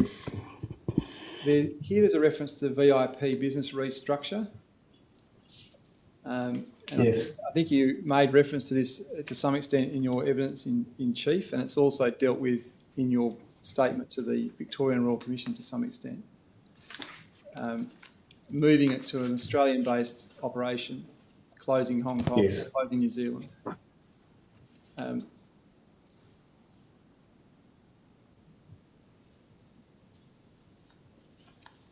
Really, what is your understanding of the current proposal for VIP business as regards Crown Perth? There isn't one. Crown Perth will be a local business moving forward. It will have no VIP business whatsoever. What about domestic VIP business? Well, there may be, you might still get high worth individuals coming to Perth and staying with us in Perth and playing, enjoying our facilities and playing on the floor, but they will not be afforded commission or comp programs. So they'll just be playing like any other international or domestic patron. I see. So this doesn't preclude, it's coming back to my earlier questions, it will not preclude promoting Crown Perth to high net worth foreign or non-residents to play like anyone else, but they won't be getting any of the incentives that come with international commission business. Yes, but just to be clear, we wouldn't be promoting Crown Perth as a destination to high worth gaming players because we couldn't avail them of any programs in Perth. We would be, in the course of promoting Crown, for example, Crown's hotels internationally, which we do if we go to trade shows or the like, we'll certainly be including Perth in that sort of promotional activity and encouraging international patrons, international customers to come and visit Perth. But we won't be doing that from a gaming perspective. So do I understand from that, the answer to that question to be that insofar as any future VIP business goes, it will be Sydney and Melbourne alone, and there won't be any offering associated with Perth for so long as that GWC direction remains in force? That's right. Would it be different if that were relaxed to prevent junket operations, but to permit some form of privileged or premium player based? Yes, in my view, that would be the case. So Crown's made a commitment not to deal with junkets anymore, and that's a firm commitment. But if the GWC changed their view and said that they would permit premium player programs in Perth, then that's something that we would probably be interested in my view. It's not something we've considered for obvious reasons because they've only just come out and effectively banned it. So it certainly hasn't been any discussion at the board level or executive level. But in answering your question, my view is that would be something that we'd look at. All right, thank you, Mr. McGregor. Can I? This is. I'm going to take you to a document, Mr. McGregor, purely for illustrative purposes. I'm sure it's no longer current. It is CRW point 701.002.1393. This, I'm told, has to go on a private screen. I'm not entirely sure why, but it is. It's an agenda for a board meeting of Burswood Limited in April this year. You're referred to as an invitee. I don't know if you attended this meeting or not, but that, Mr. McGregor, won't matter for the purpose of my series of questions. I want to take you to item 3, which is the financial results.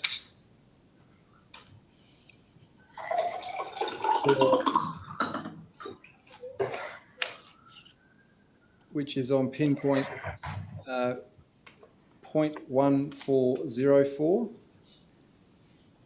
and then take you to the page that commences 0.1405.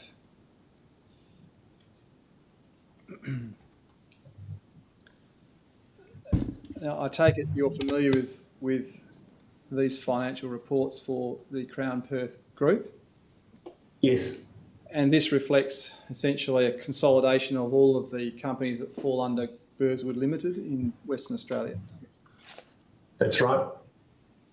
Look, I've just got a few questions for you that are really dealing with orders of magnitude and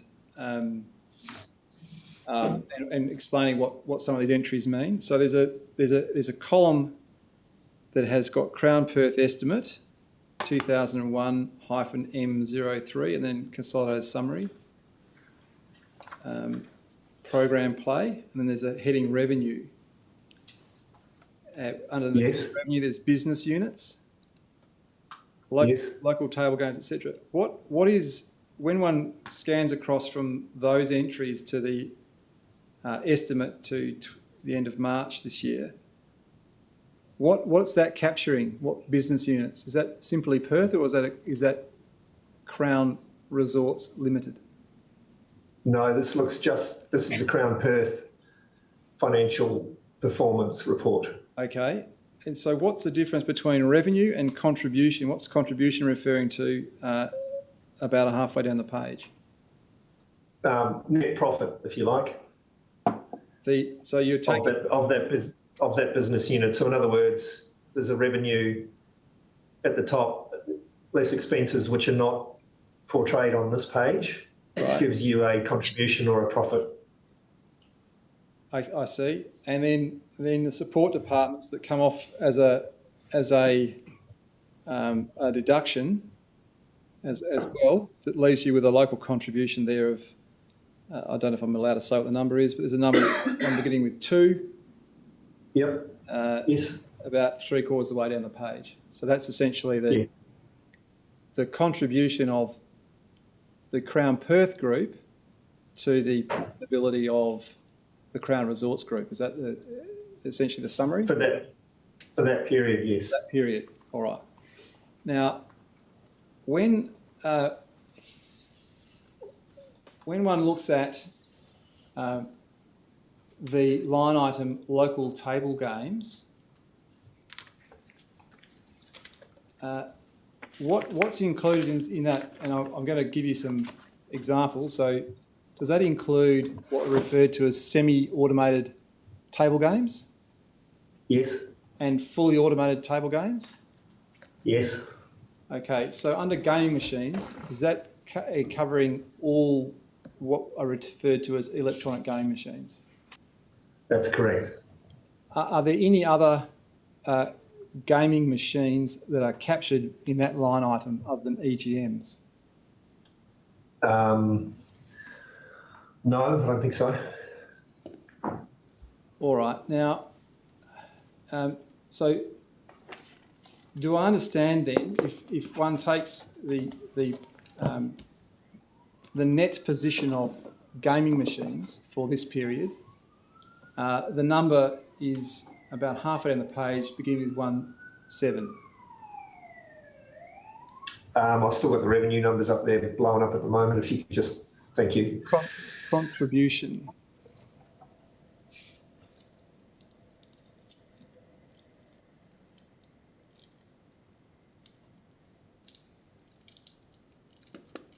So it's have you got the number there? So it's under heading contribution to March 21. Yes, I see that. It begins 17. Yes. Okay. Now, if that line item were significantly impaired or removed, it would have a significant effect or a major effect on the profitability of the Crown Perth group, would it not? Yes. And am I right in thinking that the largest contributor to the revenue for the Crown Perth group is the gaming machines line item? Yes, that's right. If you can't answer this, do say so, Mr. McGregor, but would it be fair to say that the continued financial success of the Crown Perth group is largely dependent upon the stability and continuation of the gaming machine revenue?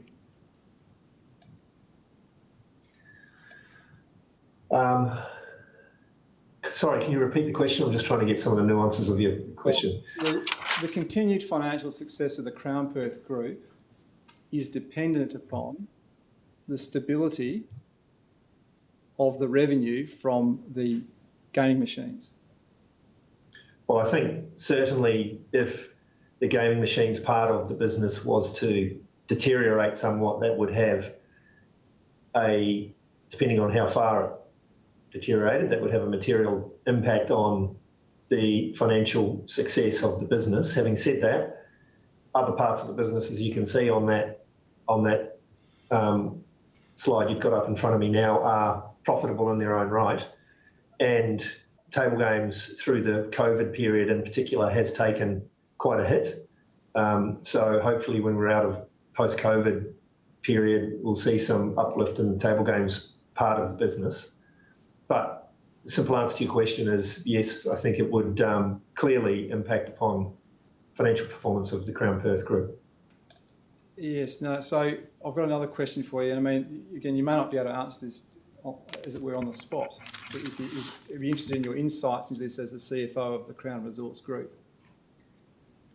Without gaming machine revenue of the kind of level we're looking at in this document and presumably historically, and your projections going forward,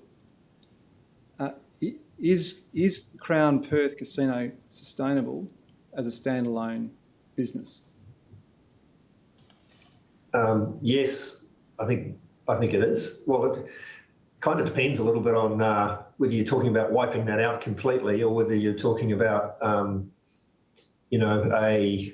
a softening of the performance of that business unit. I think, as I said before, there are other parts of the business that are profitable in their own right, and the resort is one of the, it's a high class, high quality resort, not only for Perth but for the country, and will probably stand in good stead around the world. So I think it's going to be an attractive proposition and destination in its own right, with the other offerings that it has. But having said that, as you quite rightly pointed out, the machines part of the business is the biggest contributor. So is it your intuitive feel it would survive, but obviously the contribution to the group would be diminished? Yeah, I think so. I mean, it's a hypothetical question, not one I've given any thought to be frank, but yes, that would be my view. All right, Mr. McGregor, you'll be happy to know I'm going to move to the very last topic. I know it's late where you are, and you've been very patient, so thank you for your time. If I could take you back to the remediation plan. Mr. Futrell, we may need to take a very short break because of the transcribers. Right. This will be short, but... Are we likely to have a long series of questions from others? A few, Commissioner. Well, perhaps we should just take Mr. McGregor and Mr. Dinelli. We have to give our transcribers a break, so we'll if we just take, I think it's 5 minutes past the hour, isn't it?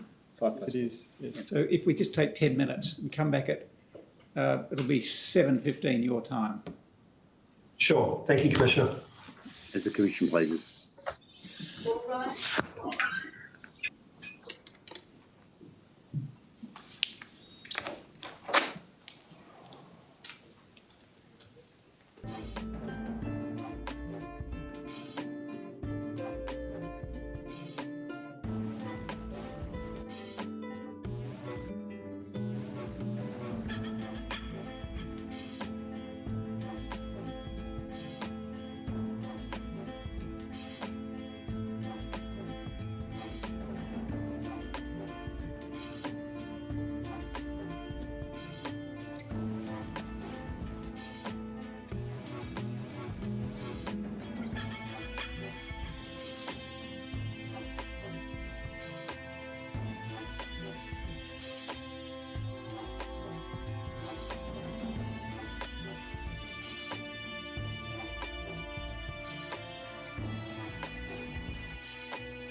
All rise.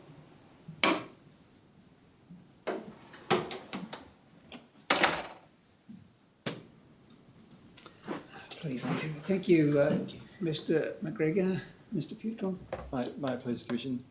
Mr McGregor, I was just about to take you back to the remediation plan. And operator, if we could take it to pinpoint underscore 427.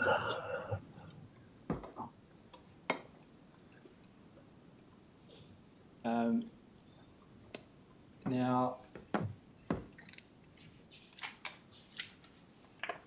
there are two items I wanted to draw to your attention. The first is 3 and the other is 5. Now, alongside 3, there's a reference to governance structure under consideration, and then C row number 5. Yes. And then if we go to number 5, there's a reference to the governance structure. So it refers to consideration being given to implementing a centralised governance structure for the Crown Group, and some points are made about that. And then now there's a comment to the right of that in the next column. This reform project we reassess following Crown's consideration of matters raised at the Victorian and West Australian Royal Commissions. My question really is twofold. One is, what stage is the implementation of centralisation at? First question. And second question is, what aspect of that is currently under reconsideration or reassessment? Yes. I'm not particularly close to this one, but my understanding is that any progress in implementing a centralised government structure is on hold and has been for some time, pending any outcomes or recommendations from the Royal Commissions in Victoria and Western Australia. Clearly, governance and governance structures has been a focus of both commissions, which we're mindful of. So we are keen to see the outcomes of those first before we implement anything to do with governance structure, particularly as it relates to any of the key subsidiaries. All right. Now, can I just start with a question about Burswood Limited? So, as matters currently stand, you're the company secretary, and I think you earlier said that it's a temporary position, and Mr Durham, I think you said, That's right. Appointed. But the current directors are Ms Fuster, Mr Bossy and Mr McCann. Yes. Do you know if there is any current consideration for a change to the composition of the Burswood Limited board? Yes, Mr Carter, who is waiting on regulatory approval in WA, as I understand it, will join the board and is proposed to be the chair of the Burswood Limited board. All right. So after Mr Carter joins, subject to probity, etc., there will be 2, if you like, independent directors, as I say, non-executives. And yes. And then Mr Bossy and Mr McCann will be executives who are directors of Burswood Limited. Yes. I understand that we will also potentially be seeking another Perth-based director, potentially, but that's yet to be determined. Okay, so that's under consideration but not yet resolved. That's my understanding. Okay, and what about the composition of the licensee, that's to say Burswood nominees? Currently, you are a director, Mr Bossy is a director, and my notes tell me that Mr Carter's a director. I don't know if that's the case or not. Yes, I'm not sure about that either. I thought it was potentially Mr McCann, but it's either Mr McCann or Mr Carter who are directors, but definitely Mr Bossy and myself are. I'm not aware of any discussions to change the composition of Burswood Nominees Limited, but that doesn't mean to say that might not occur once we are in a position to have a look at the composition of the respective boards. Okay, now, bearing in mind this, the implementation of a centralised governance structure appears in a remediation plan. What is your understanding, or what aspect of centralisation is it that you consider to be part of a remediation of the Crown Perth?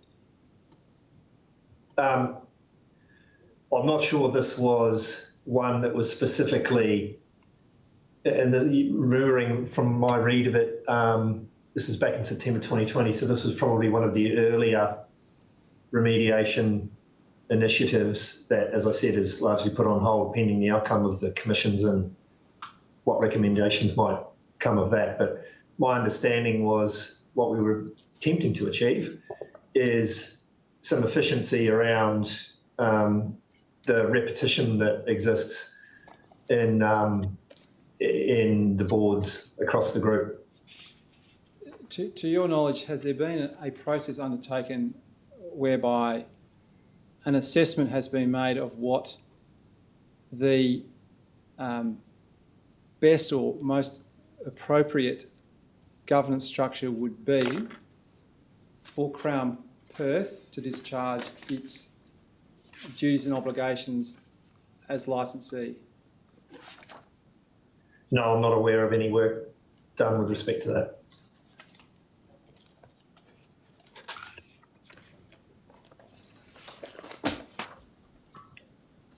No further questions. Just while that document is up, could you go back to item 2 of this is this remediation plan. If you go back to item 2, you see the first entry, first bullet point in item 2, Corn Ferry's been engaged to look for candidates, and that's in item 2 is about Crown Resorts Limited. Do you see that? Yes. If you go to item 3, which is subsidiary boards, the Corn Ferry entry doesn't appear. To your knowledge, has Corn Ferry or anyone else been engaged in a search for candidates for the board of Burswood Limited? I'm not aware of, I can't answer that question, Commissioner. I'm not aware of what's happened there. All right, thank you. I've no further questions. Thank you, Mr. Futrell. Mr. Evans. Thank you, Commissioner. Thank you, Mr. McGregor. You may recall my name is Evans. I appear for the Gaming and Wagering Commission. Perhaps I could have that document back up again, because it's convenient if I start off with just a couple of further questions in relation to the remediation plan. Now, Commissioner Owen took you a moment ago to the Corn Ferry retainer in relation to the identification of candidates for the Crown Resorts Limited board, and there's reference in item 2. Perhaps we can just go back to that.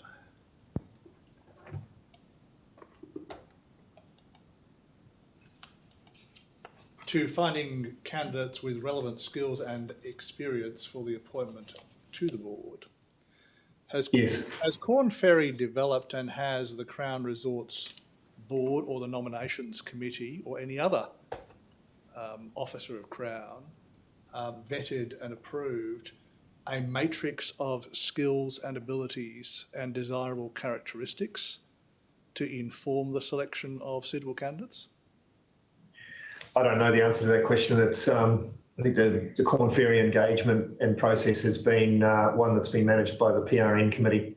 Sorry, the People Remuneration and Nomination Committee for Crown Resorts. And just to understand, you are currently the company secretary of Crown Resorts. Yes. And as company secretary, you prepare the papers for the board and its committees. I assist in doing that. Yes. And you would have seen the papers for the Crown Ferry retainer for that purpose? I've seen some invoices and the like come through from Corn Ferry. I can't recall whether I've seen a retainer. I may have. I can't recall. And you've seen the minutes of the committee meetings? Yes. And you can't recall in any of those that there's been a skills and attributes matrix developed and approved? No, I can't. I'm sorry, Mr. Evans. There's been quite a few board meetings and committee meetings. I can't recall whether I've seen that one or not. I understand that. Can we just go down then to item 6?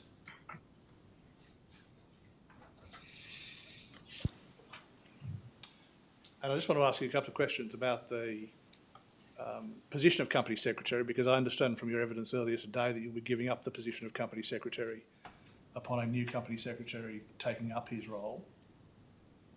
I'll be stepping down from that role when Craig gets his probaties, yes. That's right. Now, is it contemplated that a dedicated specialist Company Secretary will have the role of supporting on a full-time and dedicated basis the board and its committee, its various committees, because there are a number?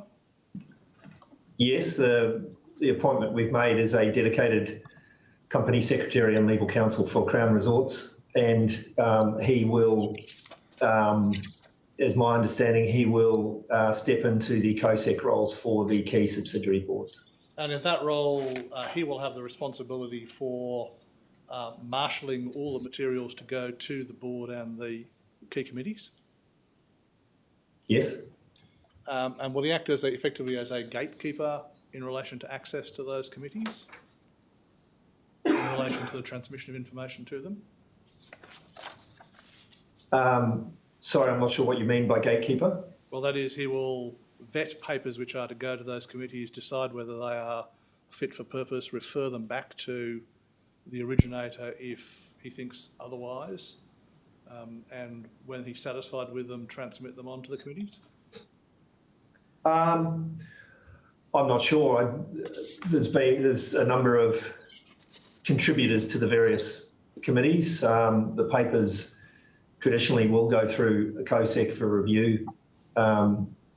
I'm not sure that he would necessarily vet everything that goes through. I think that would be probably more so the Mr. McCann and others, but he would have a role in that. Yes. Because I note that there are a number of critical probity roles, 3 in particular, which have been identified as part of the reorganisation, which have direct rights of access to the board or a committee of the board. And those are identified in item 6 as the Compliance and Financial Crime Department and its head, the Risk and Internal Audit functions, and the Chief People and Culture Officer. You recall those all have direct lines to the CEO and or the board and or a committee? Yes. And do those flow through the company secretary for that purpose?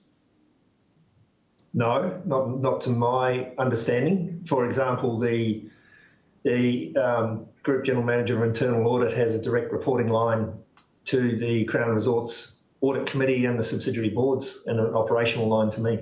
All right, thank you.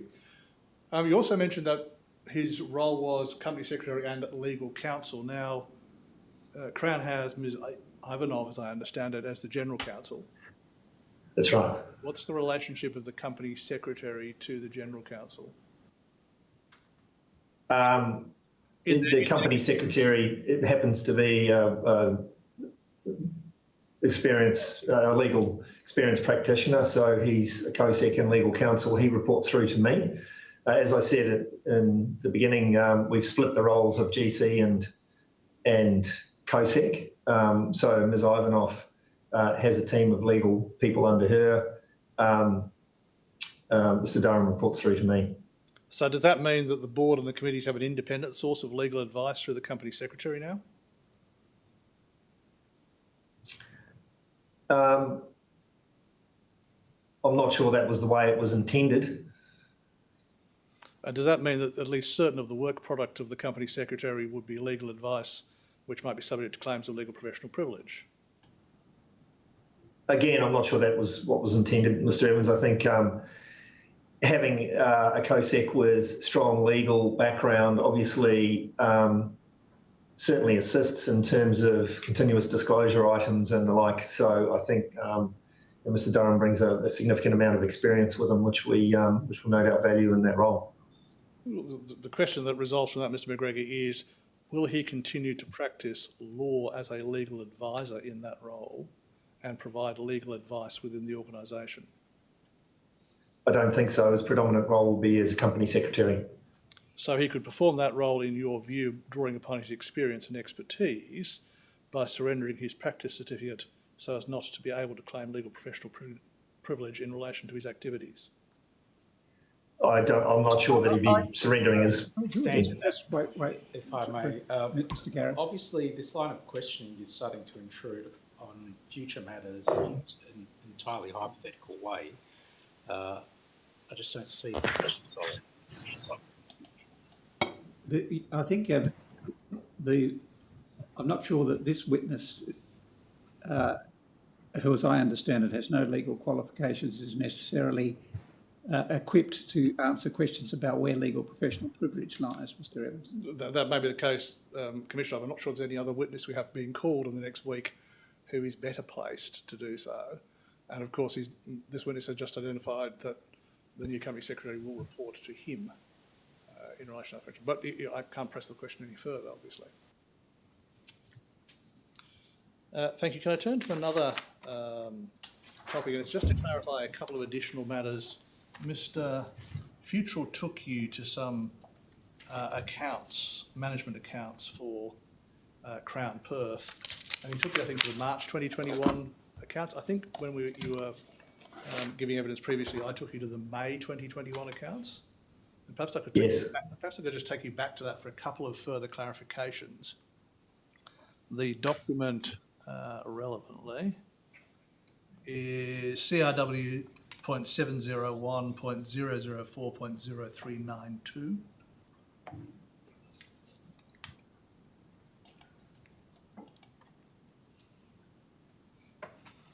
And we'll need to blow this up, obviously, but you'll recall, this is familiar, this is much the same document that as Mr. Futrell took you to earlier. It's relevant, the same page in the same format. Can I take you to the line item under support departments? And there is thank you.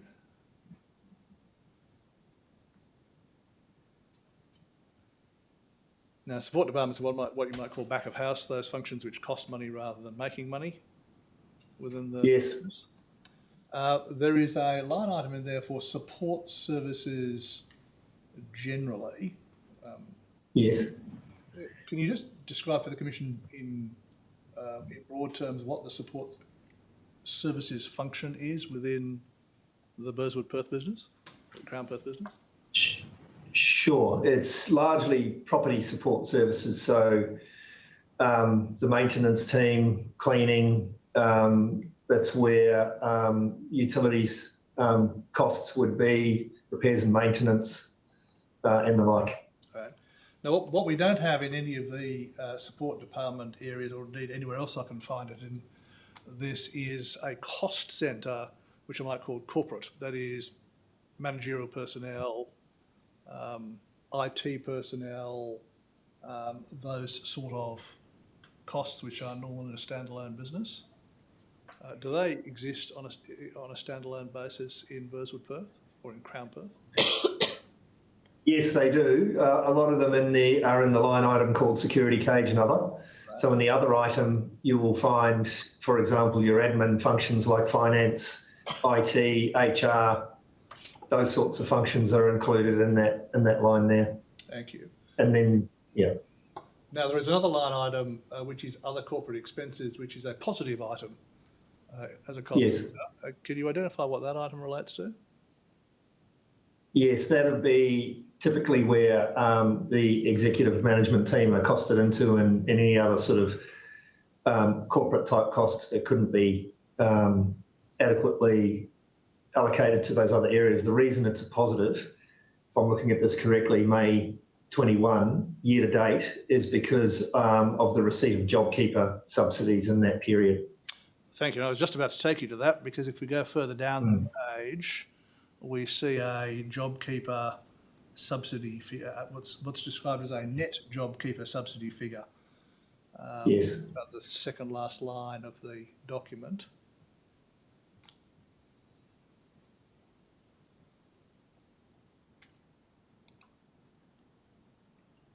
And we see that Yes. in the leftmost column, and the comparable figure for 2020 is in the second leftmost column.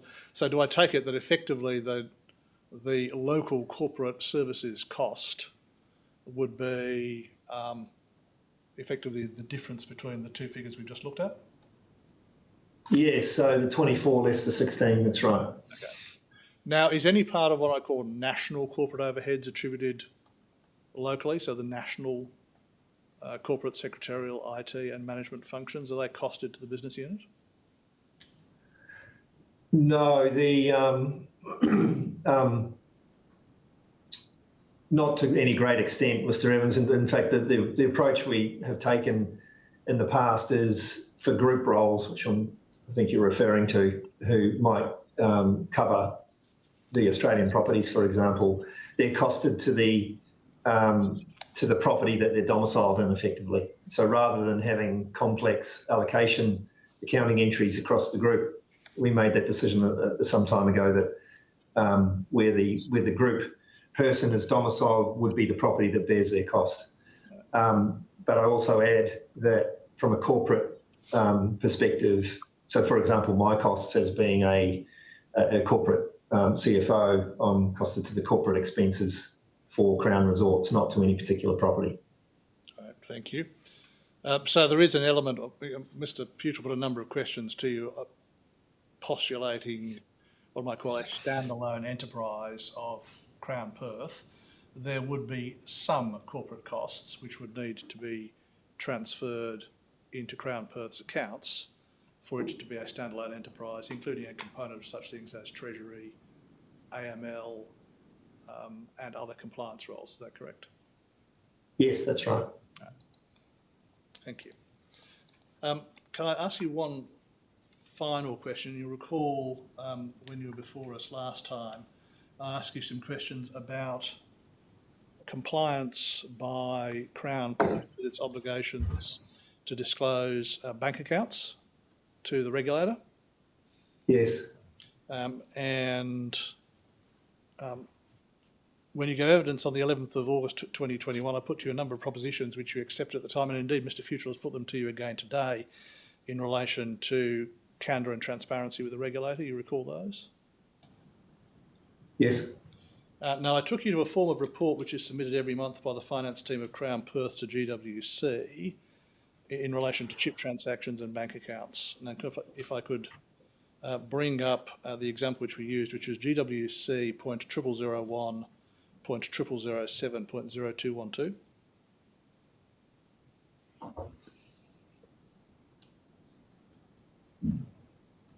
Now, this was a document signed by Mr. Spencer because it was slightly after your time as financial controller of Crown Perth. And you said if it was signed by your successor when I was there, it was probably been signed by me. Transcripts 2535. And I put to you the question, is it the case that they weren't delivered prior to 2014? Now, this is in the context of the Riverbank accounts. And you recall that Riverbank came into existence in about 2003. You recall that? Yes, I think that's right. And it existed solely for the purpose of holding bank accounts. That was your evidence previously. Yes. And it held, relevantly, an Australian dollar bank account, a Hong Kong dollar bank account, a Singapore dollar bank account, and a US dollar bank account. Yes, I think that's right. Now, you, in response to my question, you said, no, I think they were. I've only recently become aware of that gap and I can't explain why that happened. Do you recall that? Yes. Now, do you recall that in or about 2012, in fact, 2011 going to 2012, Crown Perth obtained approval from the GWC to commence a foreign currency chip program in Crown Perth? Yes. And that allowed foreign domiciled gamblers, primarily foreign domiciled Chinese gamblers, to gamble in Hong Kong dollars at the casino using Hong Kong dollar denominated chips. Yes.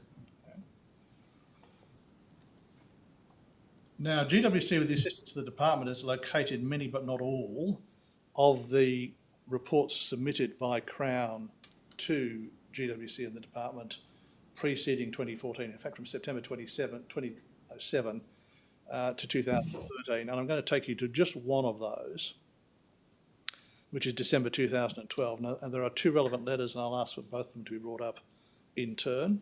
The first is DLG.0019.0001.3010.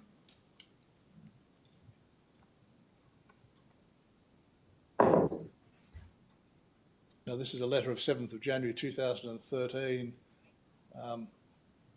It was apparently signed by you until that was blacked out, Mr. McGregor, but I take your record Yes. that was your signature and that you accept that you signed this letter to the GWC. Yes. Now, this was the bank statements for the casino account ANZ for the month of December 2012 and the calculation of the chip drop, effectively. And if we roll down that, Just before we do, there is potentially patron information, depositor information on this document if we're going to be scrolling through bank statements, Commissioner. Right, so if we just limit it to the screens in this room, please. I'm obliged, my friend. So if we go to PDF page 34,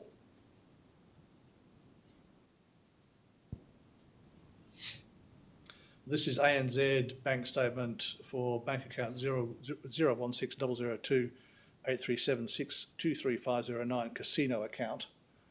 Now that was the Burswood nominee's main casino operating account, was it not? I think that's right.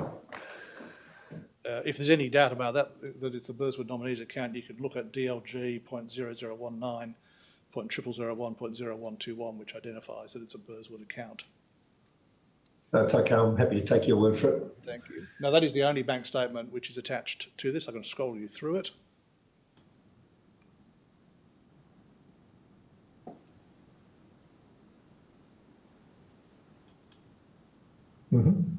So this is the chip drop and the account to which it relates. Can I now take you to the second account, which is or the second form, which is DLG.0019.3404.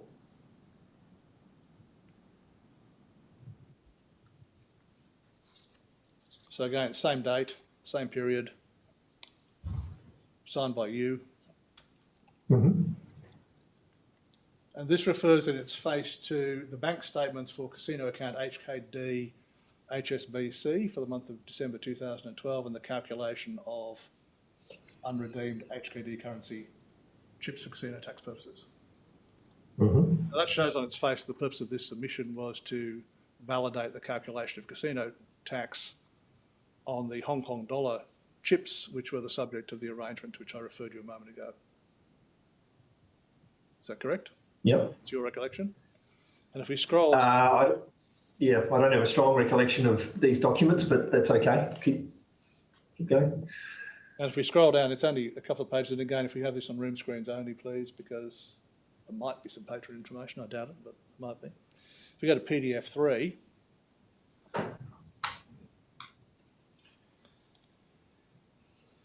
that is an HSBC account for Riverbank Investments. Yes. For Hong Kong dollars transactions. It's a two-page, I think, account, which relates to the Hong Kong dollar chip account. Now, I'm going to put this to you propositionally because it would be a little tedious to do it. We have 71 of these statements and bank accounts, and none of them contain anything other than the Burswood nominee's Australian dollar account and the Riverbank Hong Kong dollar chip reconciliation, going back to 2007. Do you accept now that it is the case that Crown in Perth was not supplying to GWC through the department the Riverbank Australian dollar, Singapore dollar and US dollar accounts prior to 2019? So it would appear. Thank you, Mr. McGregor. No further questions. Thank you, Mr. Evans. Are there any other applications? Do we have anyone offline? Oh, I mean online or no? Commissioner Murphy? I think Mr. Dinelli may have some. But yes, I'm going to come to Mr. Dinelli. Mr. McGregor, I wonder if you can just help me with one thing. If we could bring up a document, CRW.529.001.9093. It's a standard operating procedure for telegraphic transfers. Now, I want to say immediately that if you look at the bottom left-hand, the corner, December 2013, I understand you'd already left Perth and gone to Melbourne at that stage. But is this a sort of a document of the type of which you were familiar?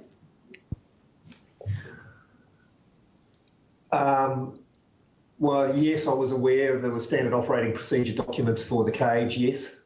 All right, well, can we go now to pinpoint 9101?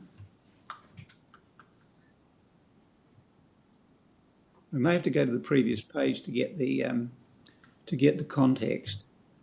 So that's the TT releases, and it's the form, and then it's the what I'm interested in is the entries at the top, the 4 bullet points at the top of pinpoint 9101.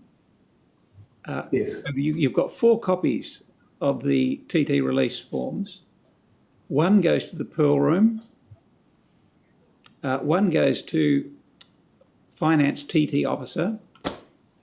One goes to Income Control, and then you have a filing, which I presume is in the main cage. So it's the 2 middle ones that I'm interested in. The Finance TT Officer and the Income Control. Would I be right in assuming that they were both in the finance department, if you like, for which you were then responsible? Yes, that's right. Now, what is the Finance TT Officer? Can you recall? No, I can't, I'm sorry. It might have been a person who was responsible for processing TTs, as in telegraphic transfers, out to customers. So if there were settlements with VIP customers and they required, they had winnings and they were required to be paid, that's the only thing I can think of. And the Income Control would be more or less a reconciliation process, would it? Yes, that's right. So it's kind of a revenue control process where they'll do a lot of the manual work in terms of recording transactions. So then there were 2 copies of this document that went into the finance department for particular purposes. That looks to be the case, yes. All right, thank you. I have nothing else. Mr. Dinelli, do you wish to re-examine? Yes, please, Commissioner. Just on one very short matter, if I may. Mr. McGregor, you were asked some questions. You recall you were asked some questions about RFI 2 yes. during the course of the Victorian Royal Commission. Do you recall that? Yes, I do. I might ask if it's possible for the Commission's associate to take down that document that's on the screen.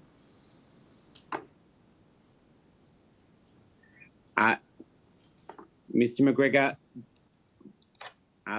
when Crown was preparing a response to RFI 2, did you give consideration to the matters that ought to be raised in any response? Yes, I did.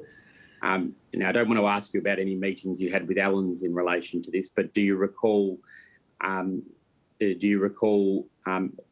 discussions you had with your colleagues at Crown in relation to such matters? Yes. And do you recall what matters you raised during the course of those discussions with your colleagues? Broadly speaking, yes. Yep. And what matters did you have did you raise at that time? Are you able to assist the Commission by identifying those matters? In terms of RFI 2, it was predominantly, as we've discussed, the bonus jackpots issue as being something that we wanted to put out there.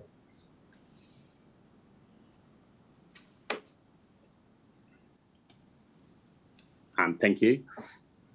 No further questions, Commissioners. Thank you, Mr. Donnelly. Thank you, Mr. McGregor. Mr. Donnelly, if there are any issues that have arisen because of the state of preparation, you could let us know by letter and we'll see what we can do about them. Very grateful, Commissioner. Thank you. Mr. McGregor, thank you very much for your evidence on both occasions. So far as we are concerned, you have fulfilled the requirements of the summons, and we will now formally discharge the summons and release you from it. Thank you once again, and you may go about your normal corporate life. Thank you, and we will adjourn. Thank you, Commissioner. We will adjourn to 10 a.m. 10 a.m. tomorrow. Thank you. All rise.